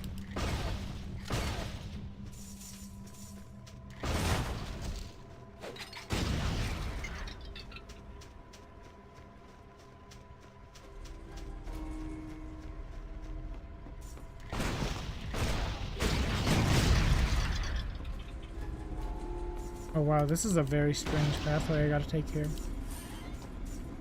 My pack is full. I think I've told this story in a previous stream, but I do have something like a story with City Pop in that I presented it in my Japanese class when I was in college, and only the teacher cared. No one else knew it. It was real. It was a real. It was a moment of all time.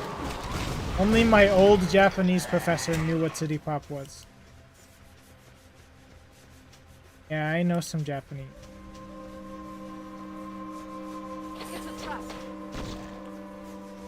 Bad.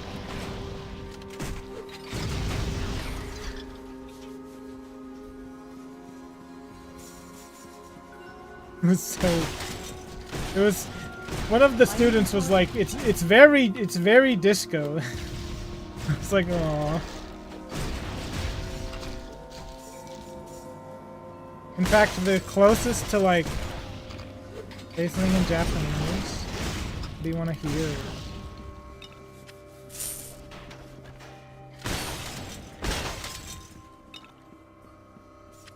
My inventory is full.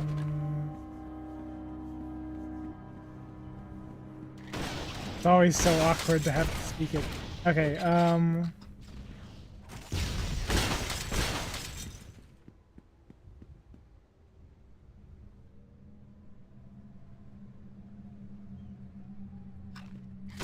no headcrab no namae wa wheatley desu.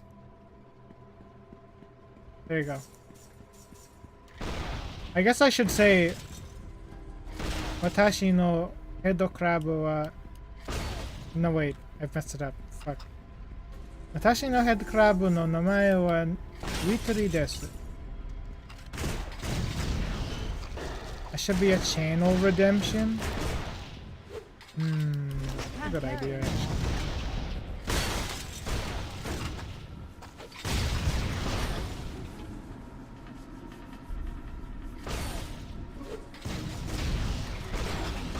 That means, by the way, what I said was my head crab's name is Wheatley.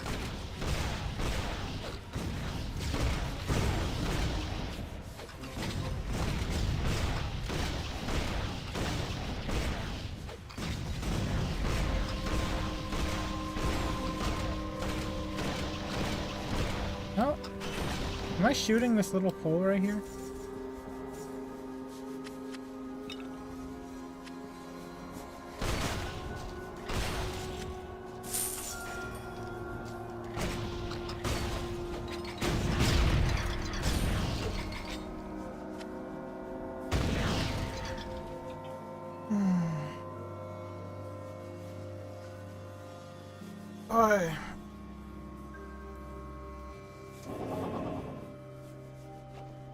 What is this one? I have not been paying attention at all to what's happening. Alright, so I have to go there apparently for the main quest. I didn't even get a key for this golden chest. I have no clue how to get that. Dang, the dust storm does 400 damage to me? That's messed up.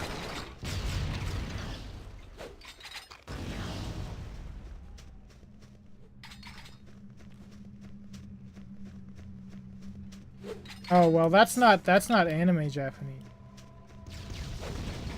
Anime Japanese would be like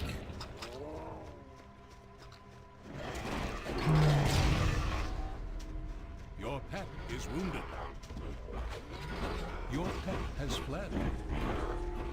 Your pet is fleeing. my pet is so dying. Your pet is wounded. Ore no petto shinda.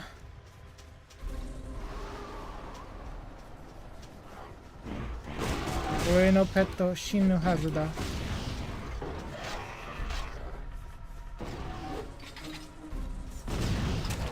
I'm sorry, it's just like really awkward to think of like something to say, honestly. Can't carry anymore. My brain was like racking a thing to say. I was like thinking of it.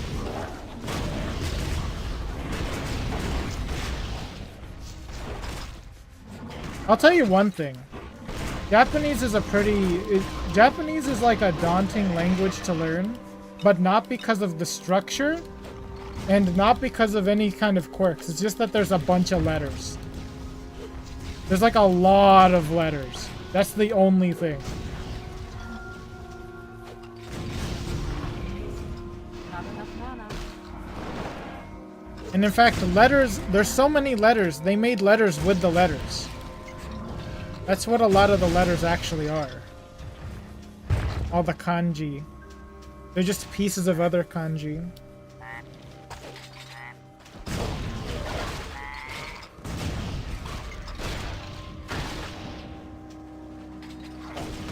Luckily, because they made kanji out of kanji though, you don't have to memorize all of the letters.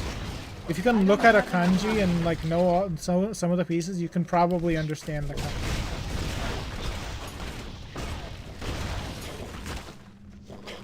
Was that a Jerboa spawner? That's a Jerboa spawn. No, I haven't been to Japan. My inventory is full. Headcrab, pick everything up.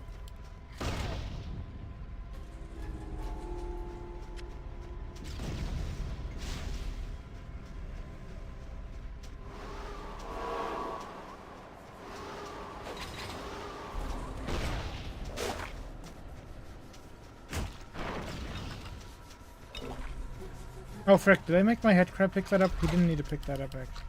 That one was fine.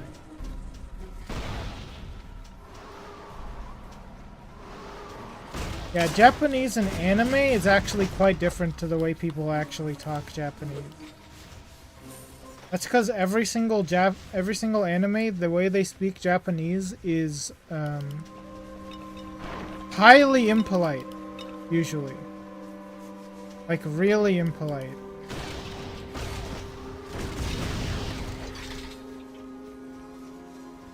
If you hear Japanese and it ends with like they end their sentence with like su at the end, but like cut off, that's polite. If they ended in like a vowel, like like I guess it is just like the letter A, then that's impolite.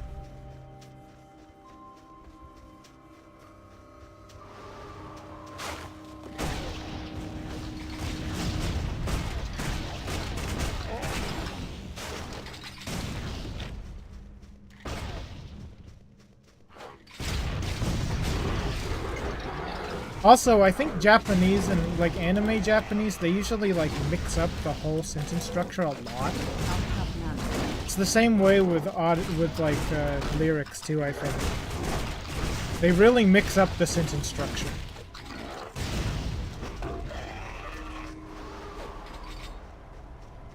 My inventory is full. And what I mean by that is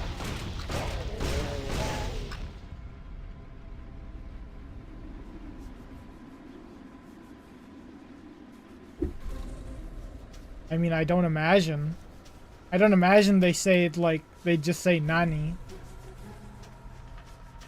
Because nani is not a sentence. That's just what. I mean, the closest thing I've got for like understanding the Japanese is watching certain Japanese YouTubers. And they definitely don't say nani all the time.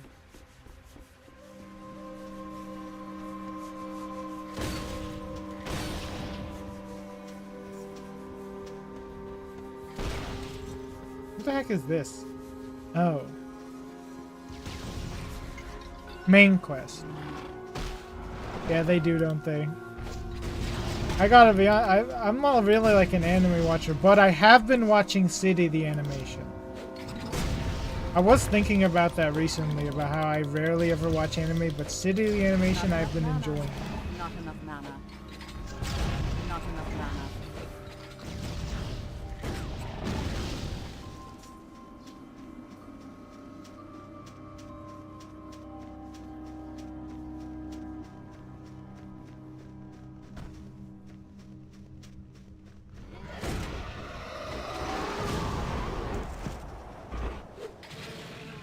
I'm very sad I didn't watch Nichijou though. Should go check if I can watch Nichijou.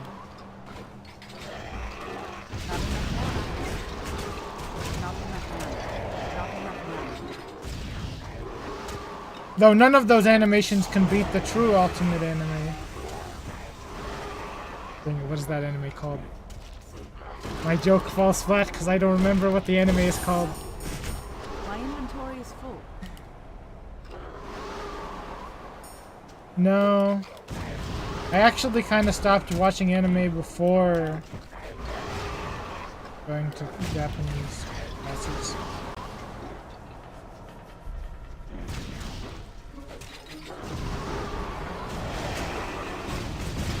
One funny thing is they like the professor liked to do like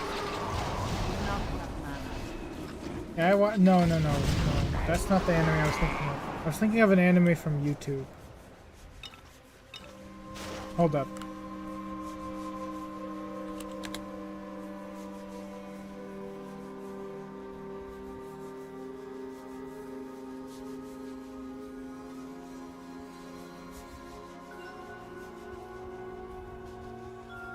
Dang it.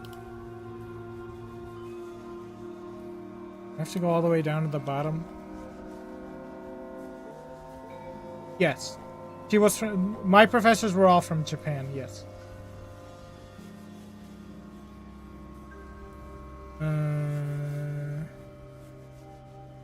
I know how that feels because in high school I actually had Spanish teachers who weren't from Mexico or Spain.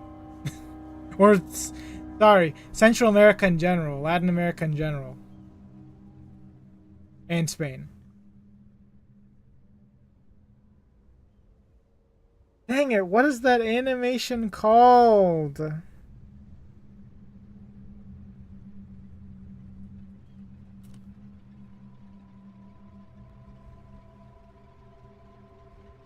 Oh, there we go. Yeah, that's what it's called. Neko Sugar Girls. That's the best anime. Nien Neko Sugar Girls. The one where the character says... Yeah, that makes sense. That's the anime where the character says, "I'm very arigato-ful," and the guy says "arigato gozaimasu," and then the other guy says "de nada." So stupid.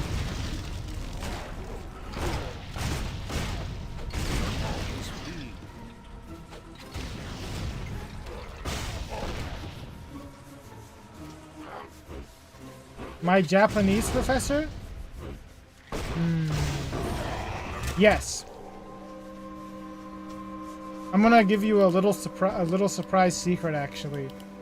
My Japanese professors, actually not all of them. I think one of them, she was really old, but she did actually watch anime too. But it wasn't new anime, obviously. She watched like super old ones.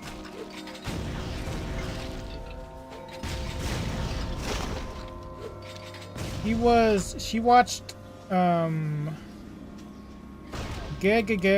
Ge no Ge. I think that's what it's called. I hope I said that right. I'm pretty sure I did. I think that's the title of the anime. But it's basically like this emo kid. That's what one of my professors like.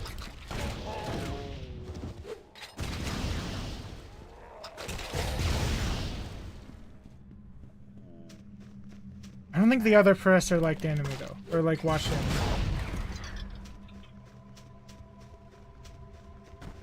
I mean, they regularly also like consumed like modern anime too though, because I think one of the examples for the homework or like the yeah, it was homework was actually a more modern animation. You have become more experienced. Items identified. 100 strength.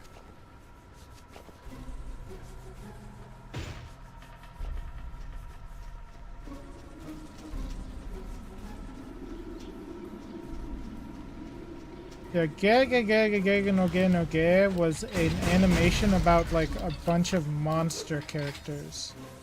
And I think the main character had like one eye or something and was like a monster kid. Really old. Oh.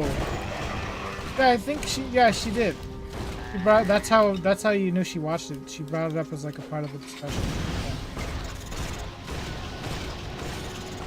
The way that exercises actually worked were that you would have to go listen to something in Japanese, and a lot of people like to just listen to anime for Japanese. That was like your daily assignment, I think, and you had to like log in. I would listen to just City Pop, like so much copious amounts of City Pop.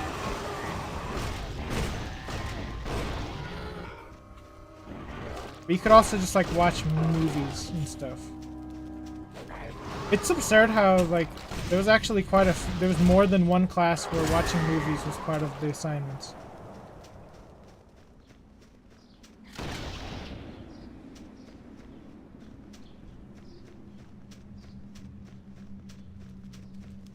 No. I graduated college already. Honestly, I wish I had gotten a degree in Japanese. I had so much more fun in Japanese than computer science.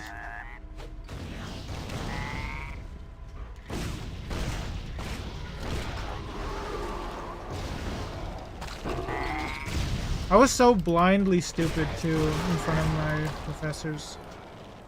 Computer science. Oh, I got it 4 years ago and it still hasn't gotten me a job. It's crazy.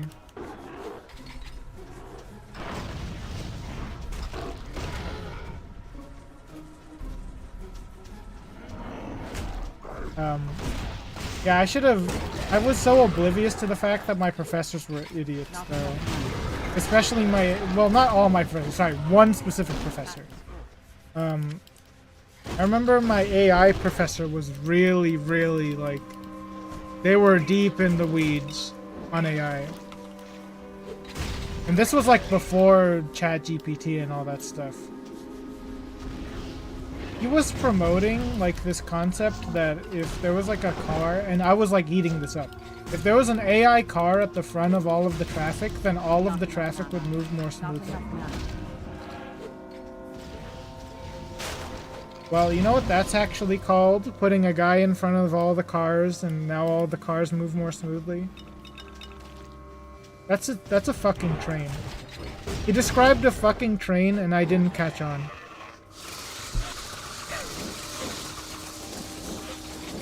I felt so stupid like years later.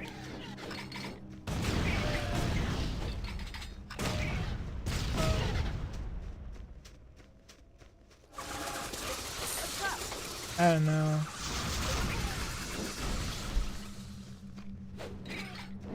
I think there's just like right now, the job market for computer science is just like a lot of AI stuff, and I don't really care for the AI stuff. I feel really disillusioned by the AI stuff to a point where I don't ever want to do any jobs involving it.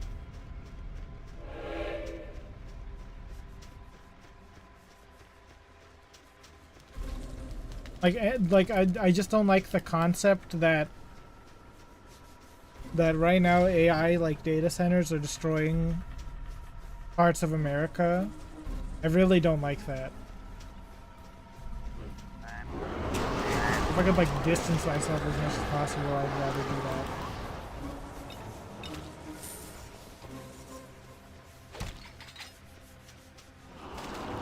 No, these guys weren't even old, too. They were young. Like, they weren't young, but, like, they weren't old. I want to say they were probably like middle-aged, like in their 40s or 50s. They definitely weren't old.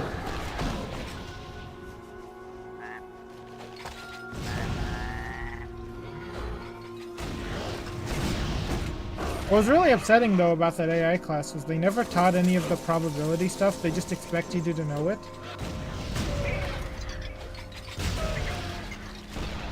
And this was also, like, this probability was super important because you had to know neural networks. Neural networks are just webs of probability.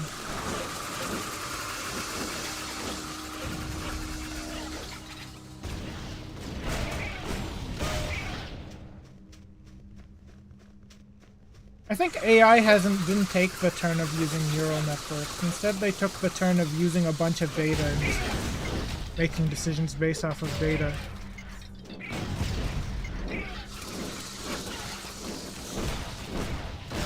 They didn't really care about teaching.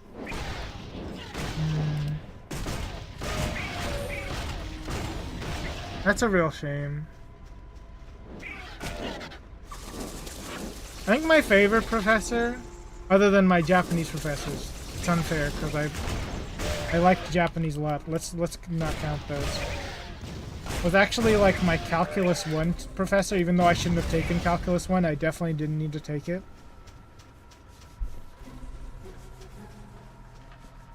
I think he was actually, I think he was gay actually. But he was great. I loved, not but like, he was great and he was gay, I think. I think he was gay.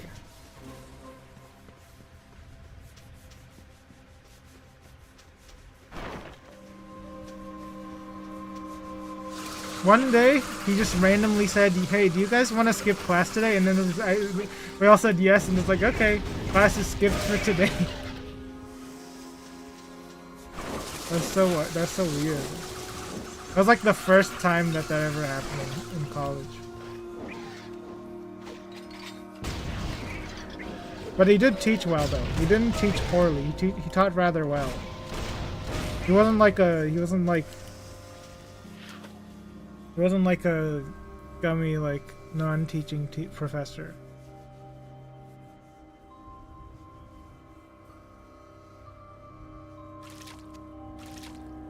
I don't think I actually had a bad professor, really. I only had bad... Actually, other than the AI professor, obviously. I think I only had bad counselors. My counselors fucking sucked. They were cruel.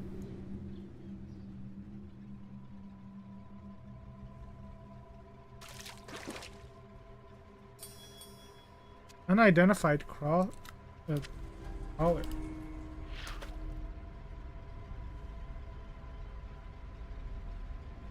Your history professor? Oh frick. I missed.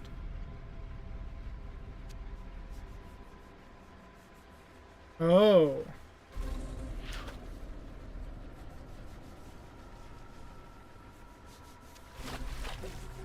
Wait, that was a catch? Wow.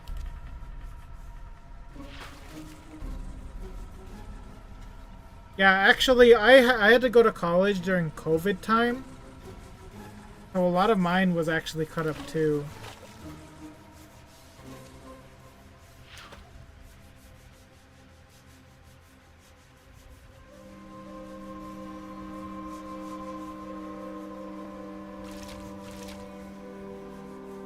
You know what's the really insane part, though, is how propagandized college was actually, in hindsight. It was so propaganda. No, I don't think so. I'm not really a kid, bro.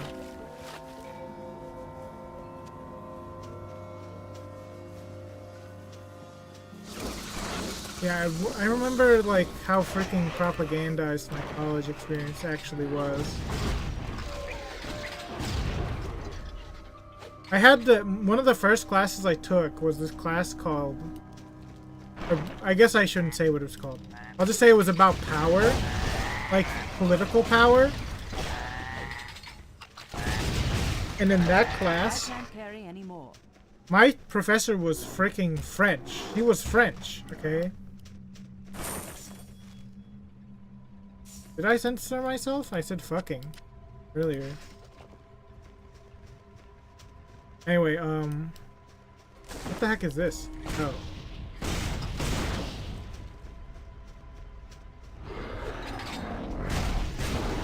My professor was French, right? She wasn't American. She was literally from France. So I was like, why the heck is she lying? I didn't know at this time. I was ignorant. I was really ignorant. She was lying about what socialism was. It was like saying that socialism and communism were exactly alike. But that's not definitionally true. You're just lying.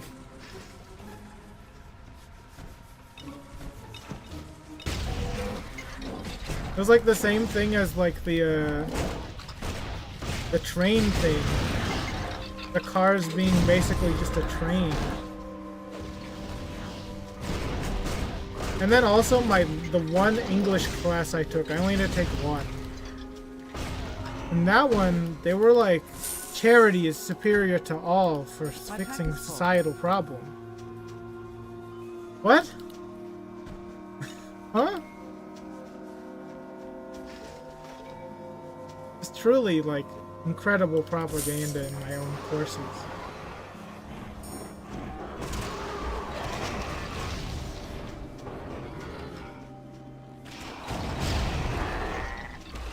At least I know now that with hindsight that the professors were literally just wrong and lying.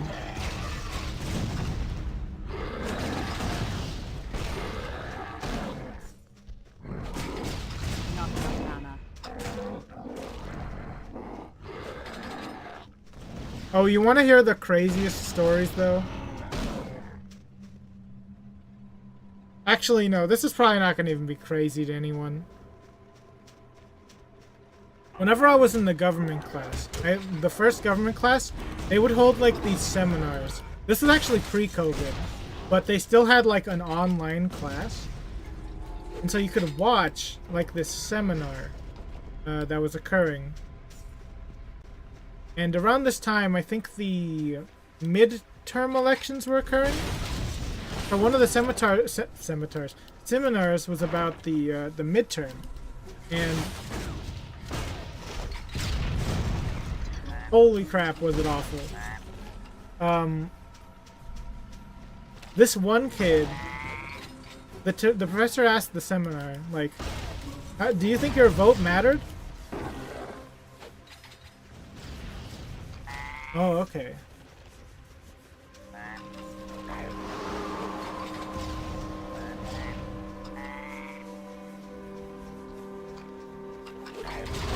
Yeah, that really sucks. I hate whenever your grade hinges on that entirely too. I don't think I had any classes like that though. I guess I got kind of lucky. Anyway, the story with the seminar was that one of the kids said, "Yeah, I voted for Ted Cruz. I feel like my vote mattered."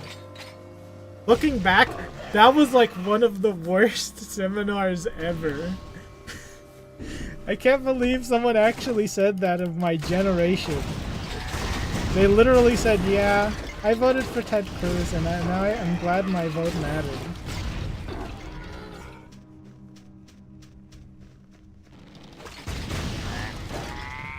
You probably don't know, but like Ted Cruz is the senator here. You know what? Maybe you do know, because he's such a bad person. I really don't like Ted Cruz.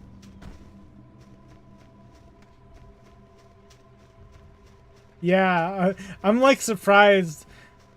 Like, I feel like the other half of the class, the other half of the seminar, it's like, their vote literally did not matter in this Texas election at all.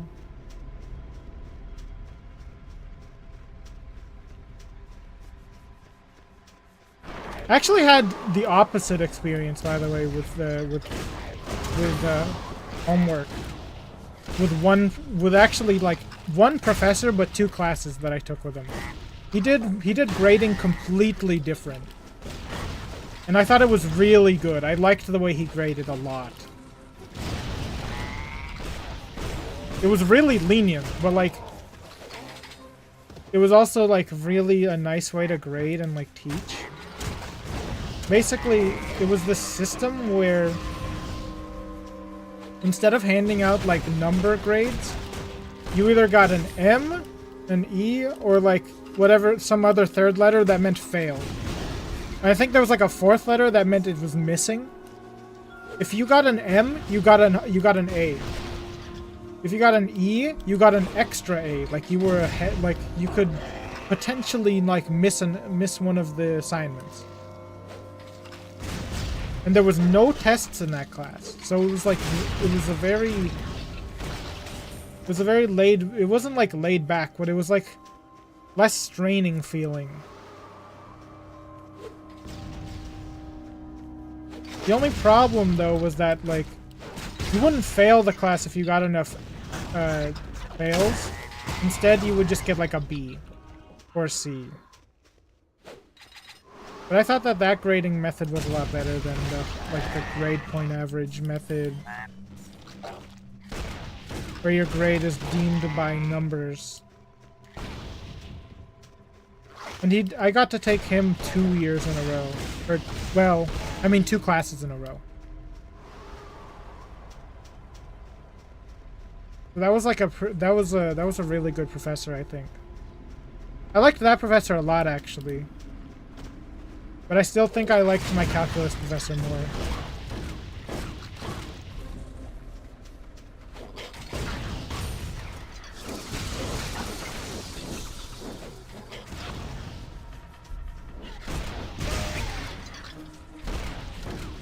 Oh yeah, that's horrible. That really sucks. Yeah, I didn't have a single... I don't think I ever had a...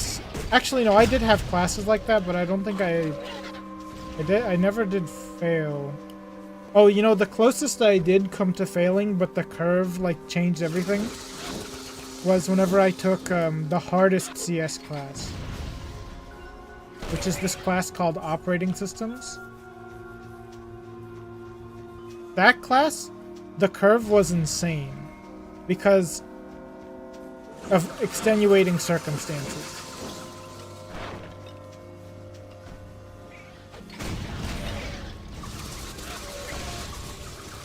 Like I'm pretty sure I was supposed to make a C, but I got an A-. But that was the time whenever Texas was actually ravaged by a huge snowstorm and it knocked out the power for like a week and killed people. It's part of the reason why we don't like Ted Cruz in this stream.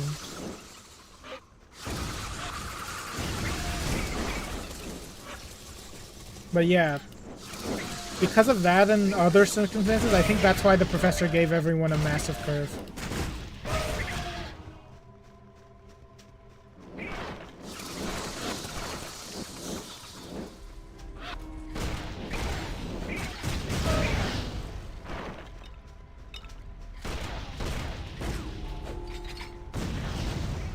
On top of the fact that that was COVID time as well. So everything was online and no one really knew how to teach online correctly. Even the computer science professors didn't know how to teach online correctly. It's crazy because there were actual classes that just knew how to teach online correctly. Yeah, they definitely should. I agree. Welcome, my friend. You have received a quest.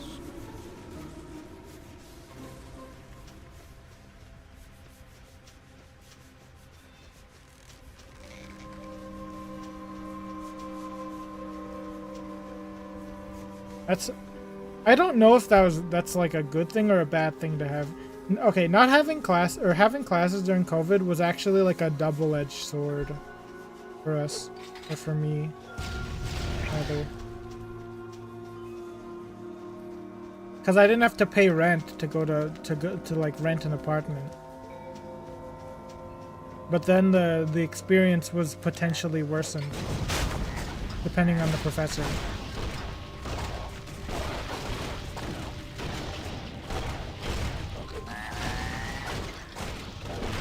I had the luxury that I could like just stay with my parents.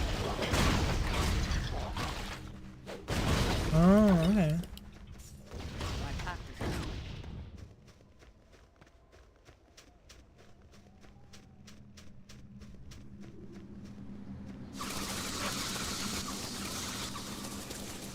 So you graduated like right before COVID started? Interesting.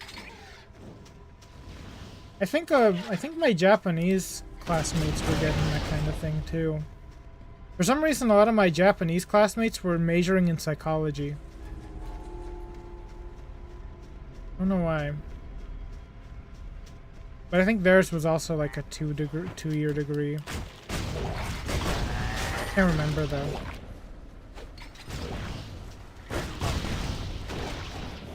Mine was technically a 3-year degree, because I graduated early. COVID classes were like either horrible or okay.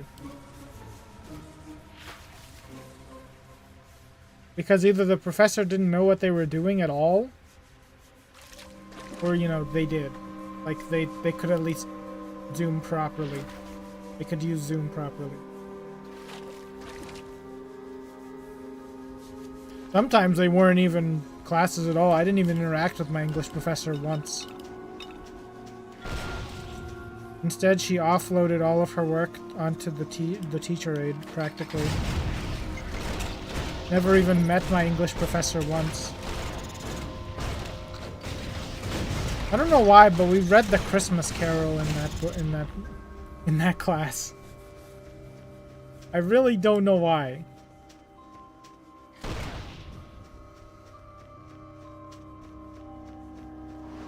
Yeah.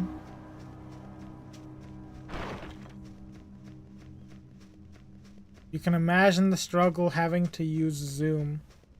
I remember my nieces and nephews, like, they practically just skipped class because I mean, like, they couldn't adapt to the COVID change. I imagine for primary school students, COVID was like awful for their education.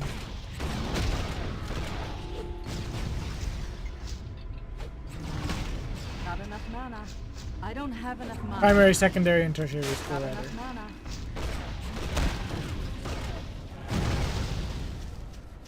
Man, how is that Sandhusk not a boss? He feels like he's a boss. Oh, I've got a lot of these.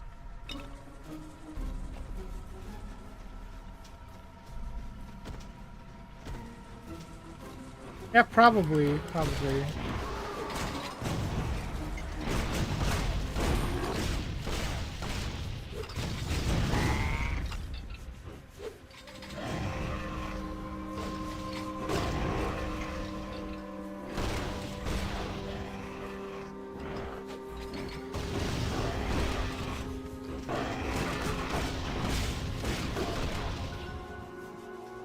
Greetings, human. Why is Death here? You have a new quest.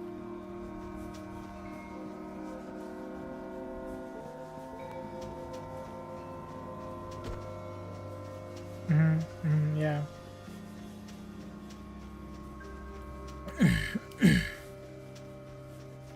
Honestly, I think we didn't lock up enough for COVID.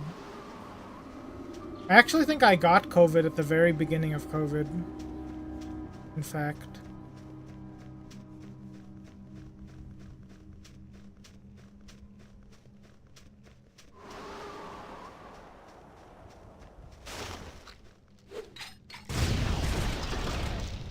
I got it before the lockdowns occurred. Yeah. Well, this whole place is explored now. Wait, what is the star? Oh.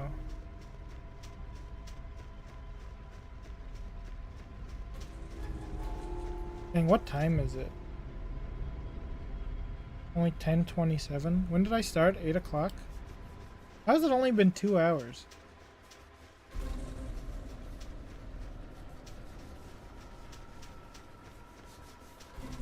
You can imagine that here...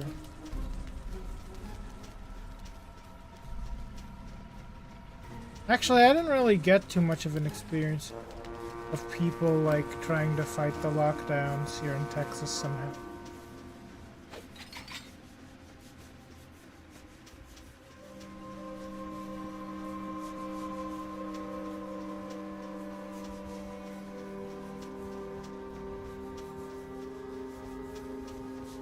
It's okay, I brought up politics myself whenever I talked about Ted Cruz.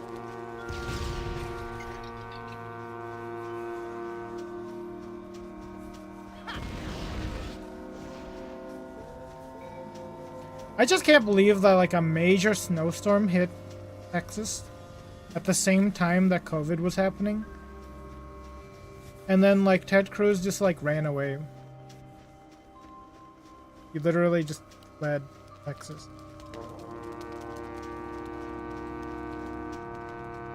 Shadow of the Skara. Oh. Guardian of Queen. Oh, like New York?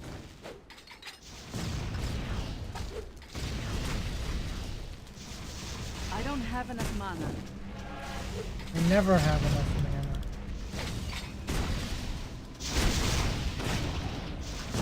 So in 2021,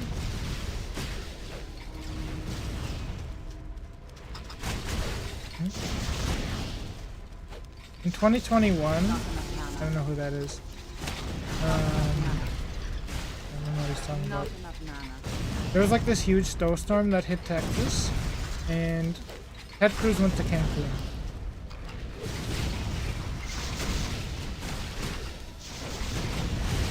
And it's kind of like Ted Cruz's policies that made Texas suffer like that, because you know he's a Republican, so like he cuts a lot of the things that would go into like making things winterized and all of that stuff, and none of the electricity equipment was winterized. So like You have gained a level. that's why it's kind of more like it got exacerbated because of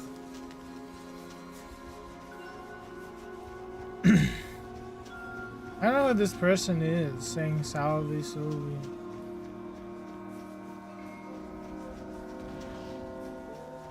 If they say it one more time, I might just have to turn them out.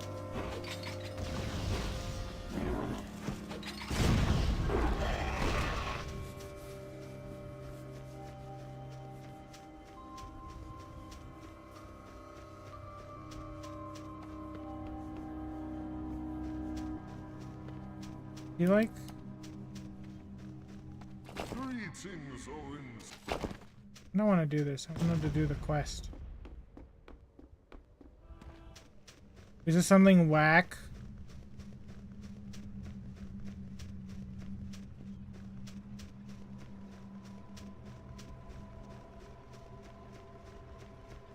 Is Sylveon like a freaking person? I'm guessing Sylveon is a person or something. Is he a cult member? Is that why he's posting octopi? Also, I'm starting to think that there were bosses that spawned over there.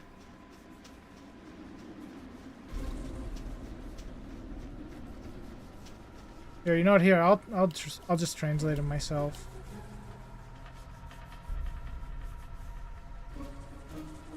If my Google works, what the heck? I hate how Firefox does this. It's not working at all. I gotta reset my Firefox completely. Oh, I guess I.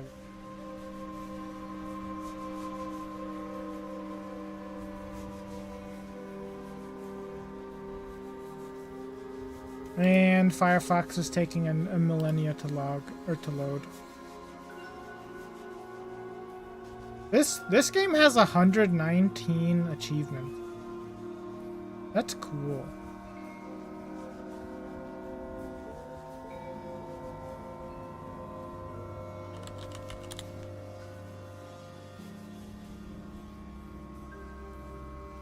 Yeah, okay, it's a cult thing.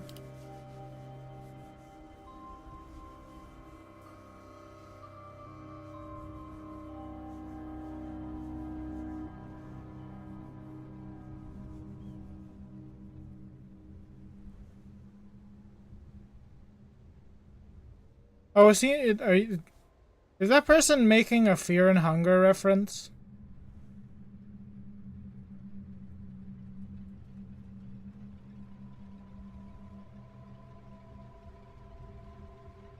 No, I think it's a Fear and Hunger reference. That's a video game. I gotta go to YouTube again. I thought maybe the octopi were something, and I was right. It is a cult thing. I tagged it. I got it pinned. I gotta get my YouTube chat again. I'm sorry.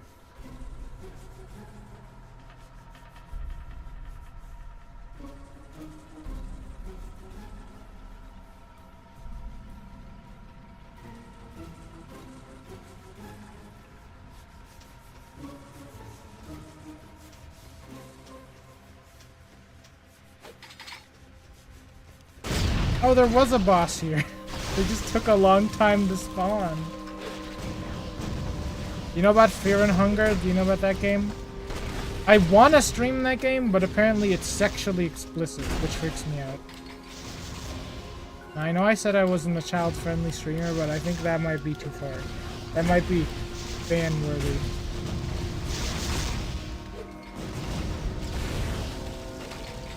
Well, it's like this game where it's like a really morbid game. A really morbid horror game. Where I think like it's supposed to be like a normal, ordinary RPG, but there are some mechanics that are very different from usual RPGs. Like I think you can get like dismembered, and then continue to have to fight. And like a lot of the characters are naked. There's like a lot of naked characters in it.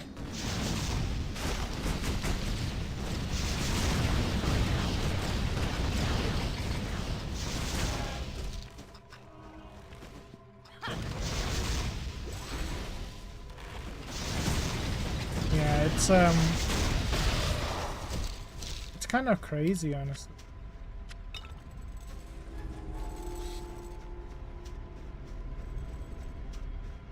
I want to try it really bad, but then I read the reviews, and the main thing that actually scares me, like the true horror thing, is that apparently a lot of the game is like coin flips, and I don't want to do that. I don't want to deal with coin flips. It's a coin flip game, which I don't like the sound of. Like apparently every turn is like a coin flip. You live or you die. No, I'm pretty sure people have streamed Fear and Hunger. I don't think you can actually get banned for it. Though I will say on YouTube, I played Doki Doki Literature Club. I played Doki Doki Literature Club and I streamed like the bad ending for Yuri, and I got my video taken down. I don't have enough mana.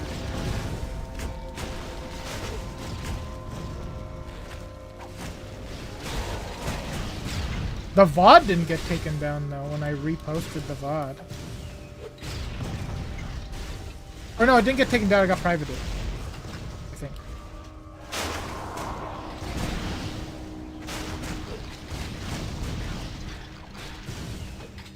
Like what? Go ahead and post it.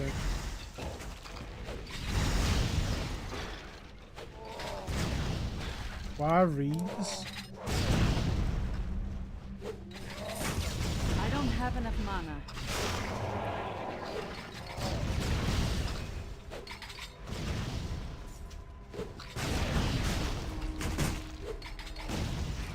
Oh, it's not on Twitch?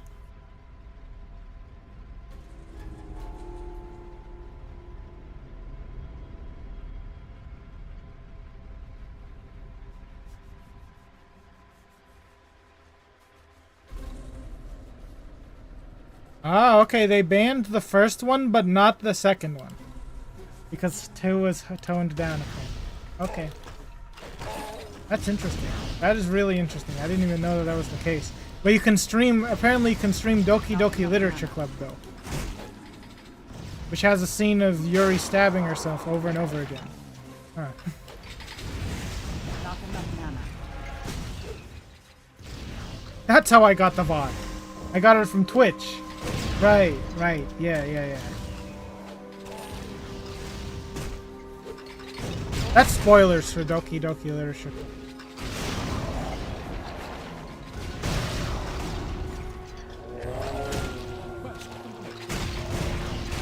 Not enough mana. My inventory is full.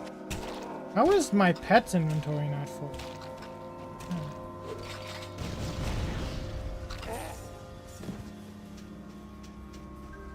Oh, I've got a level again.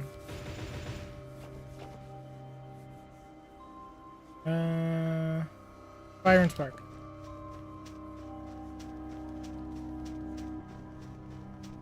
Yeah, thanks for the heads up. But I swear, wait a minute.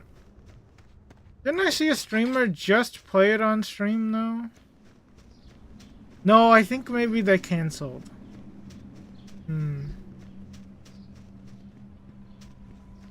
Yeah, I think that streamer actually canceled.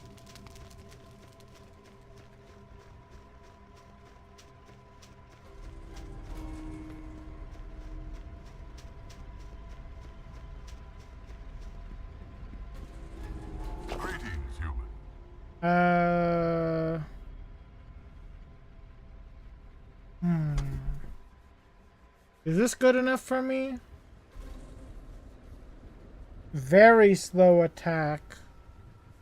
But it does do a lot more damage.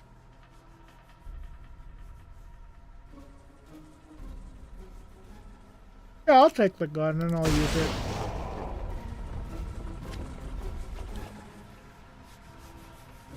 Faceless King.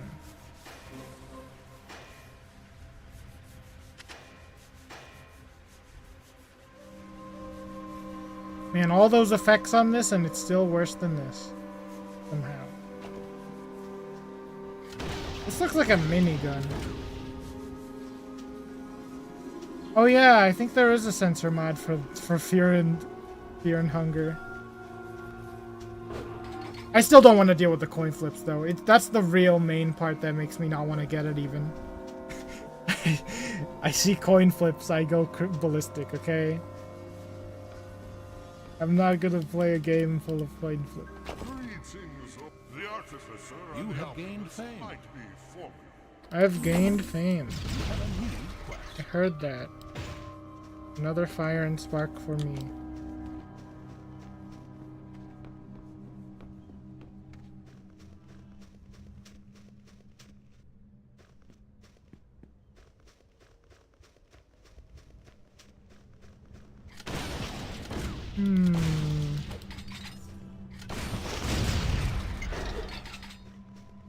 That game does seem crazy though.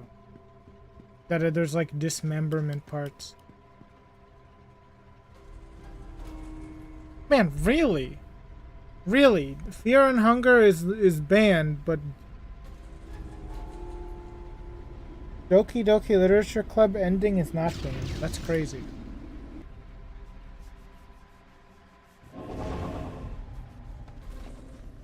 That's another game I played last year actually on stream. Doki Doki Literature Club. You could probably play it on YouTube.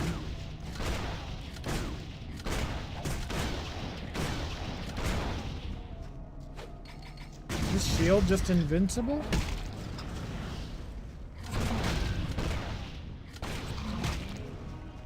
Oh, you do? Yeah, apparently you can stream the... You can't stream the last part of Yuri's thing. Where Yuri just like, you know, like she stabs herself like 100 times. You can't stream that. But you can have the VOD for some reason. I don't have enough mana. Isn't that so weird?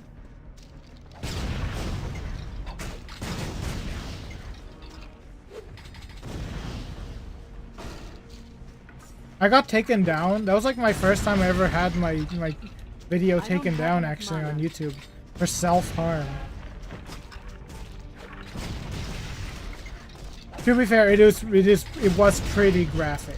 That part was pretty graphic in Doki Doki Literature.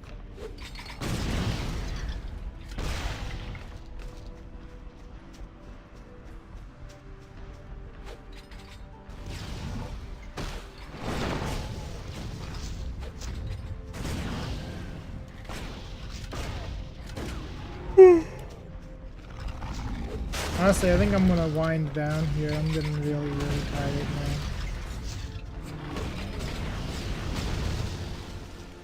I'm trying to think really hard though if I want to stream Hollow Knight Silksong tomorrow or Sunday. Not enough mana. Ow.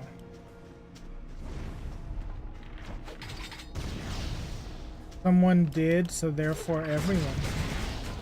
Somebody set a precedent.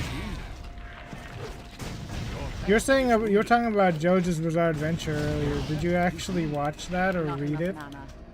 Because I'm actually caught up to part 8 with the manga. I'm on part 9. Not enough mana. And I was gonna make a reference. Your pet is wounded. Are you watched up to part 4?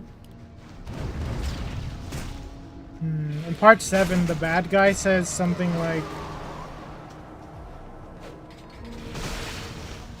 The bad guy makes a metaphor to precedent.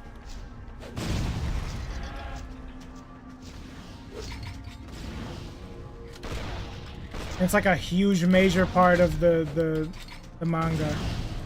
And it's like a memed. That guy is memed a lot, actually. They actually don't really connect too much, honestly. Parts 1 to 3. Actually, no, they don't.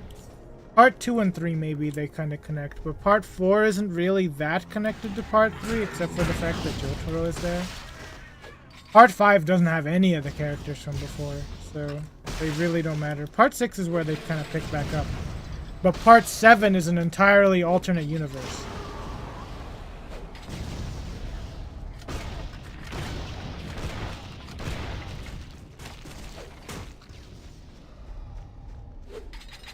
By the way, part 7 bad guy, he's just messed up. He's too strong. I can't believe they beat him.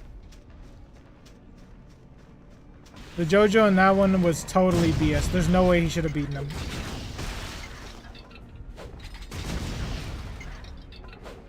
JoJo part 7 bad guy is one of the coolest bad guys, though. Not enough mana. A lot of people are excited for part 7, including me. I loved reading part 7. It was amazing. I can't wait for the anime to come out. Who was my favorite JoJo? Specifically the JoJo?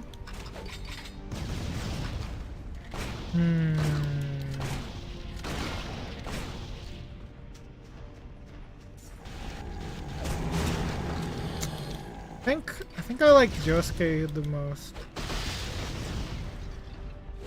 Because of how goofy he is. Not enough mana. There's so much about his hair.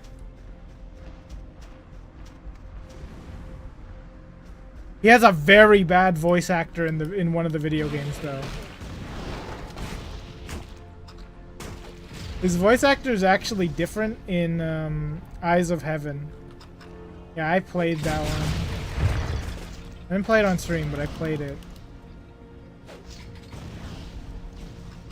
And man, he was so different. I don't have enough mana. With his voice actor being different. That's because the anime didn't come out yet before Eyes of Heaven came out.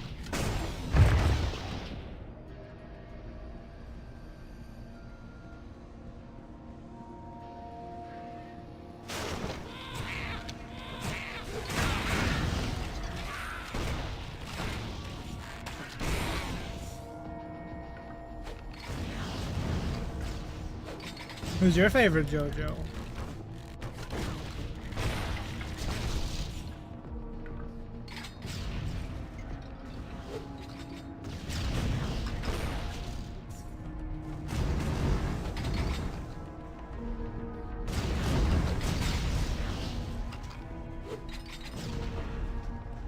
I don't have enough mana.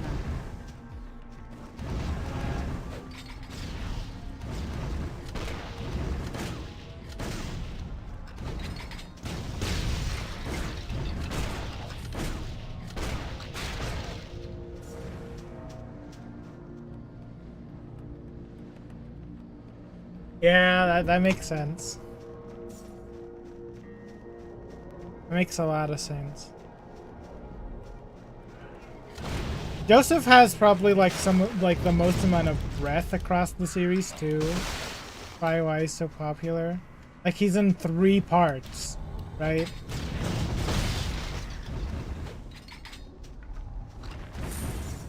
Favorite JoJo's is kind of hard for me to answer, but if you were to ask me favorite villain, it's just 100% the Part 7 villain.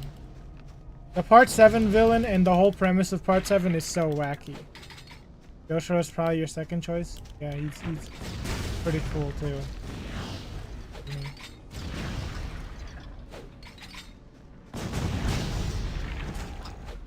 Not enough mana. Your pet has fled. Why is my pet fleeing?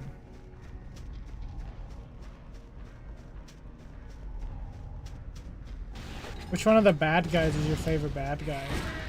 I know you only have to choose from like part 1 through 4, but you have an idea?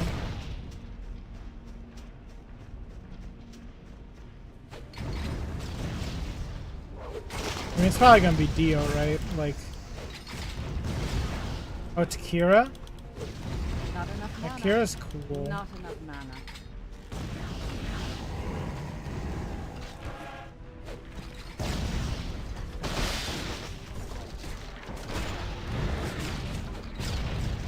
Dio is, I think Dio is pretty cool though too. And Killer Queen is real cool.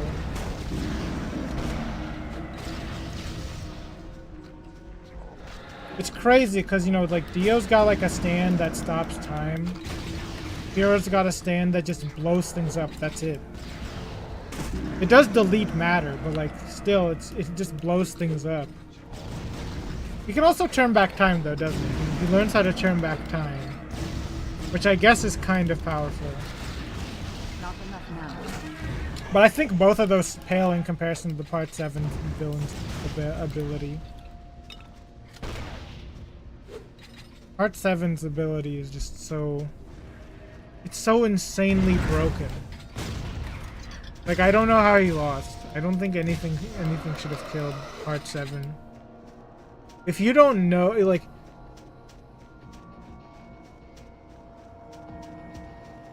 You like the calculated attitude of Kira? Yeah, he is pretty calculated. That's because he is like a serial killer. I think that the Part 7 villain is even more calculated, though. than even Kira. But it's for different reasons.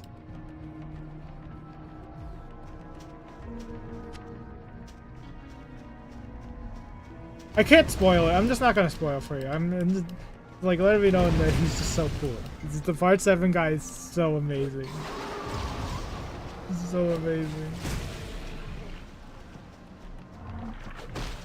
By far, Part 7 bad guy is my favorite bad guy. Not By a enough lot. mana. Not enough mana. Yeah.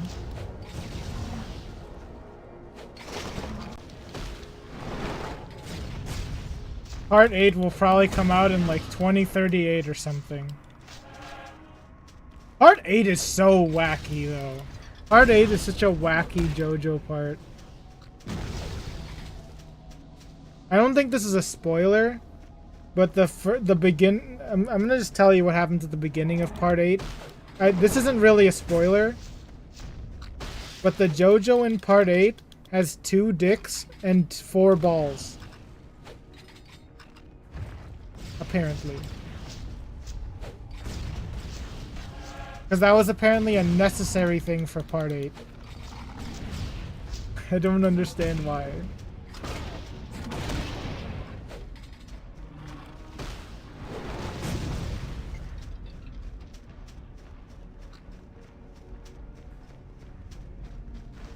Actually, there is a reason why, but like I can't explain it without it. I can't explain why without spoiling why that's the case. But he does. This is like at the very beginning. It's actually important for the plot. I can't believe it, but it is. That was probably the most horny part of JoJo, by the way. Part 8 is like the horniest JoJo part. For some reason.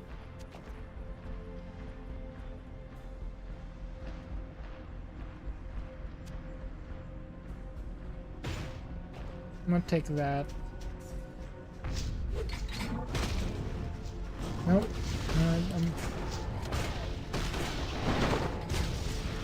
Maybe it could be, honestly. It could be. Not enough mana. I could read it, though. I could literally read whether or not that's actually what happens. Not enough mana. The thing is, if I told you what was happening in the story, it would make sense, though, is the problem. Yeah, that's the problem. Is that it makes sense that that's a plot point. Unless that... I don't think it was a bridge, though. I'm pretty sure it wasn't. It's not like there's an actual translation for that yet, you know? Part 8. There's no, like, official translation. I'm pretty sure they're only up to part 7 with JoJo. In fact, I think they only started that this year. Or maybe last year. It's not even out yet.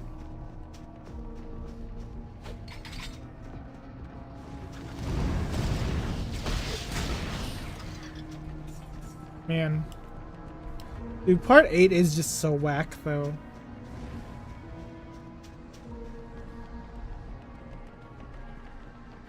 Yeah, if part 8 ever gets animated, that's gonna be so wacky. It's such a whack part.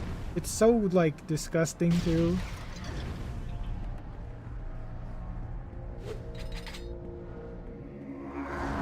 I am not a part 8 fan. I am definitely a part 7 fan. But since it's the last thing I read, it's stuck on the brain. It's like seeing a car crash, really, you know? It gets stuck in your brain. That kind of stuck. A car crash kind.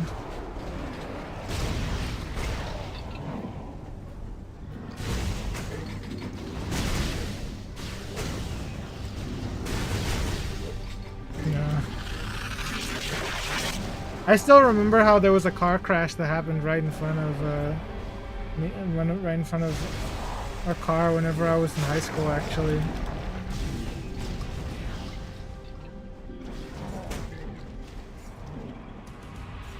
It was crazy how that happened.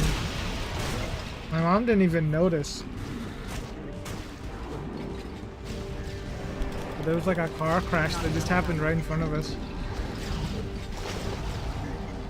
Like a truck just like ran into the side of another car.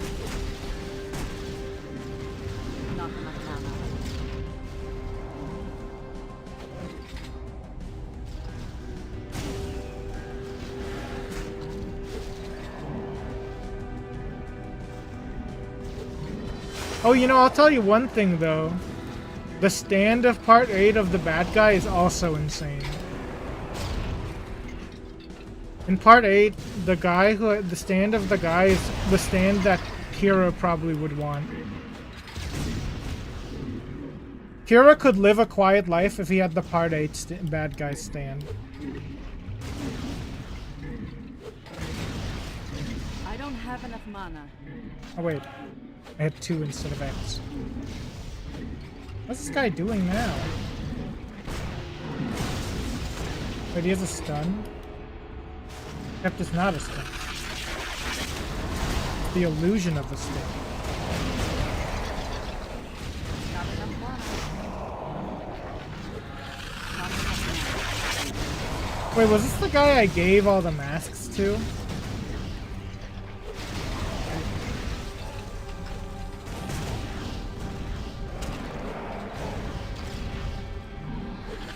I think it is. I'm killing the guy I just helped. I'm surprised I'm not out of potion.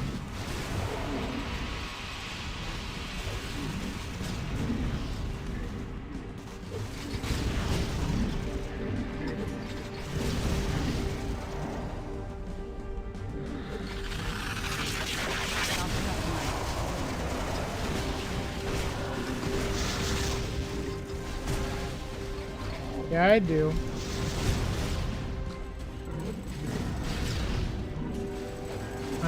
Talking is helping though. Talking helps with it. Part of the reason why I stream, it's easier to, I Tourette's less. I tick less. Not enough mana. Not enough mana. I think I developed Tourette's after I played like football in high school. Or maybe even middle school. And I just didn't catch it in middle school until like...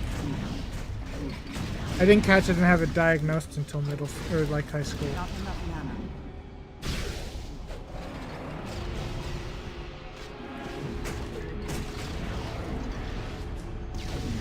Every single time I breathe, I have to like make a little noise.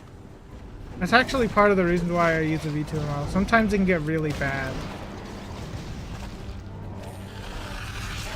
It's kind of both, actually.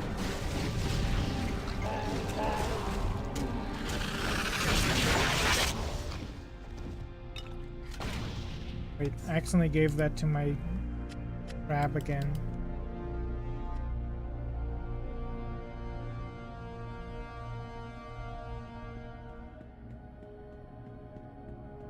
Well, I also have a noise gate on, so that helps. I can't carry any more. Big bet.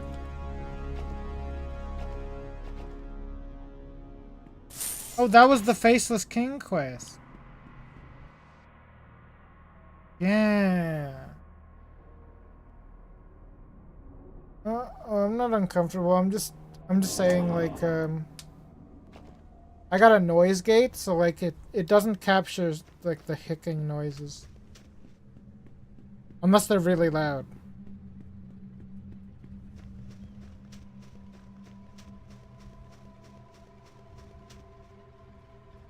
Alright, I think I'm gonna cease here soon, but I'll talk about the ticks first. The reason why I'm pretty sure I have Tourette's is because we went to the ear, nose, and throat doctor. And then also had an x-ray. And there's nothing wrong with my lungs. And there's nothing wrong with my throat. And there's nothing wrong with my nose. But I still have to make the noise. And so I told the doctor, is it Tourette's? And he's like, yeah, it's probably Tourette's. Oh no, no. I'm not uncomfortable. Though I'll tell you of a time I was uncomfortable. I remember whenever I was in that one class I was talking about, the power class, and we were just like doing presentations, and my Tourette's just acted way the fuck up. It was like really bad, and I swear everyone noticed, but no one said anything, which made it extra awkward. But I'm sure they were just being nice, you know, like trying not to notice it.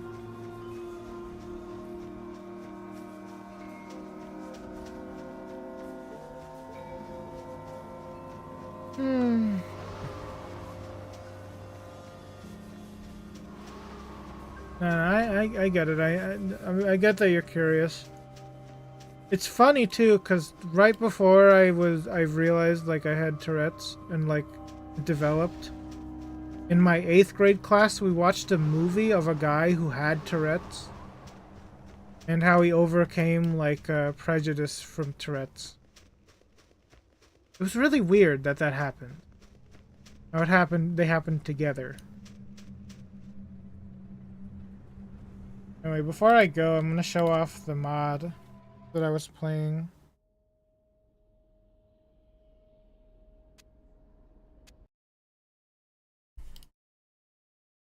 What is this mod called? Torchlight II Essentials. It's a mod pack. So amazing that this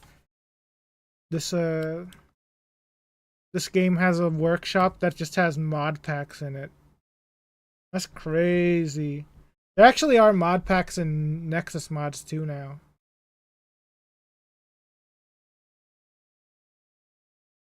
No, I haven't faced any stigma for Tourette's. There was this one time where this person was being this like. So like last year, there was this one guy on my YouTube page was being ridiculously rude, and he was like saying slurs as well. He was saying the N-word in chat, and he got like he made like three or four accounts to try to like mog me or something. But I didn't even notice or pay attention to it. I just banned one of the persons. I should have banned that whole group, but I didn't.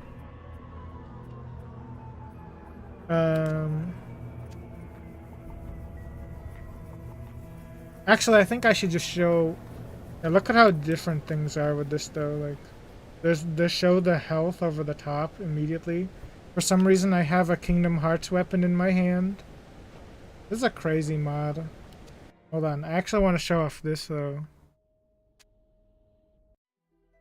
You're not gonna understand this, but in this game there's only four characters. Yeah, that's the companion queue. But in this one they added 3 more classes, which is absurd for a mod. Hold on, let me go. Look at all the pets you can pick from. There's so many pets. Dragon, Elec from World of Warcraft? What the heck is a death cat? Dark Templar? That's just a little guy. What the huh? Papillon? That's just a dog. I don't know who Papillon. Goba? We can have a Yoda with us? Oh, I like the mimic though. That's funny. Wait, that's just a whole ass manticore. Mini Tyrael! Wait, what? Oh, there's a panda and then there's a panda. I think the people who made this mod really like Blizzard, don't they? Teddy bear. Fox cat. It's floating in the sky.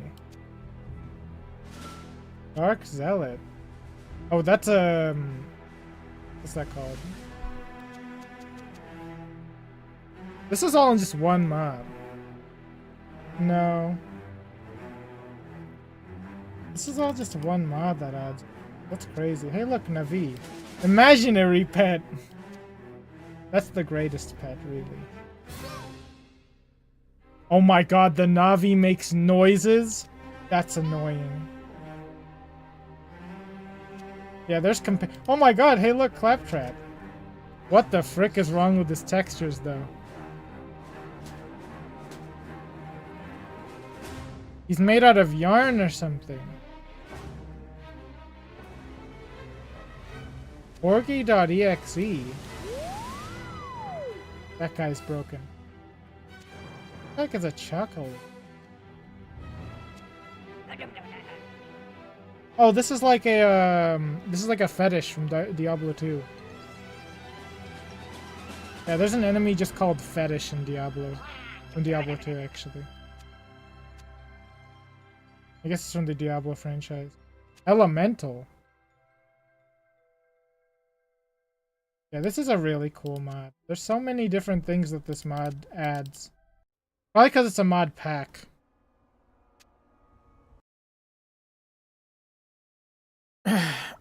Anyway, that's what I'm gonna do tonight. I'm gonna go now.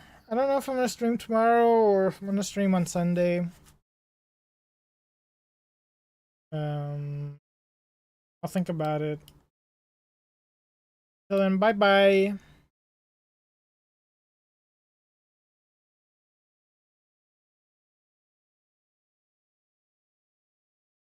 I'm sending stream to the spider rooms. Again.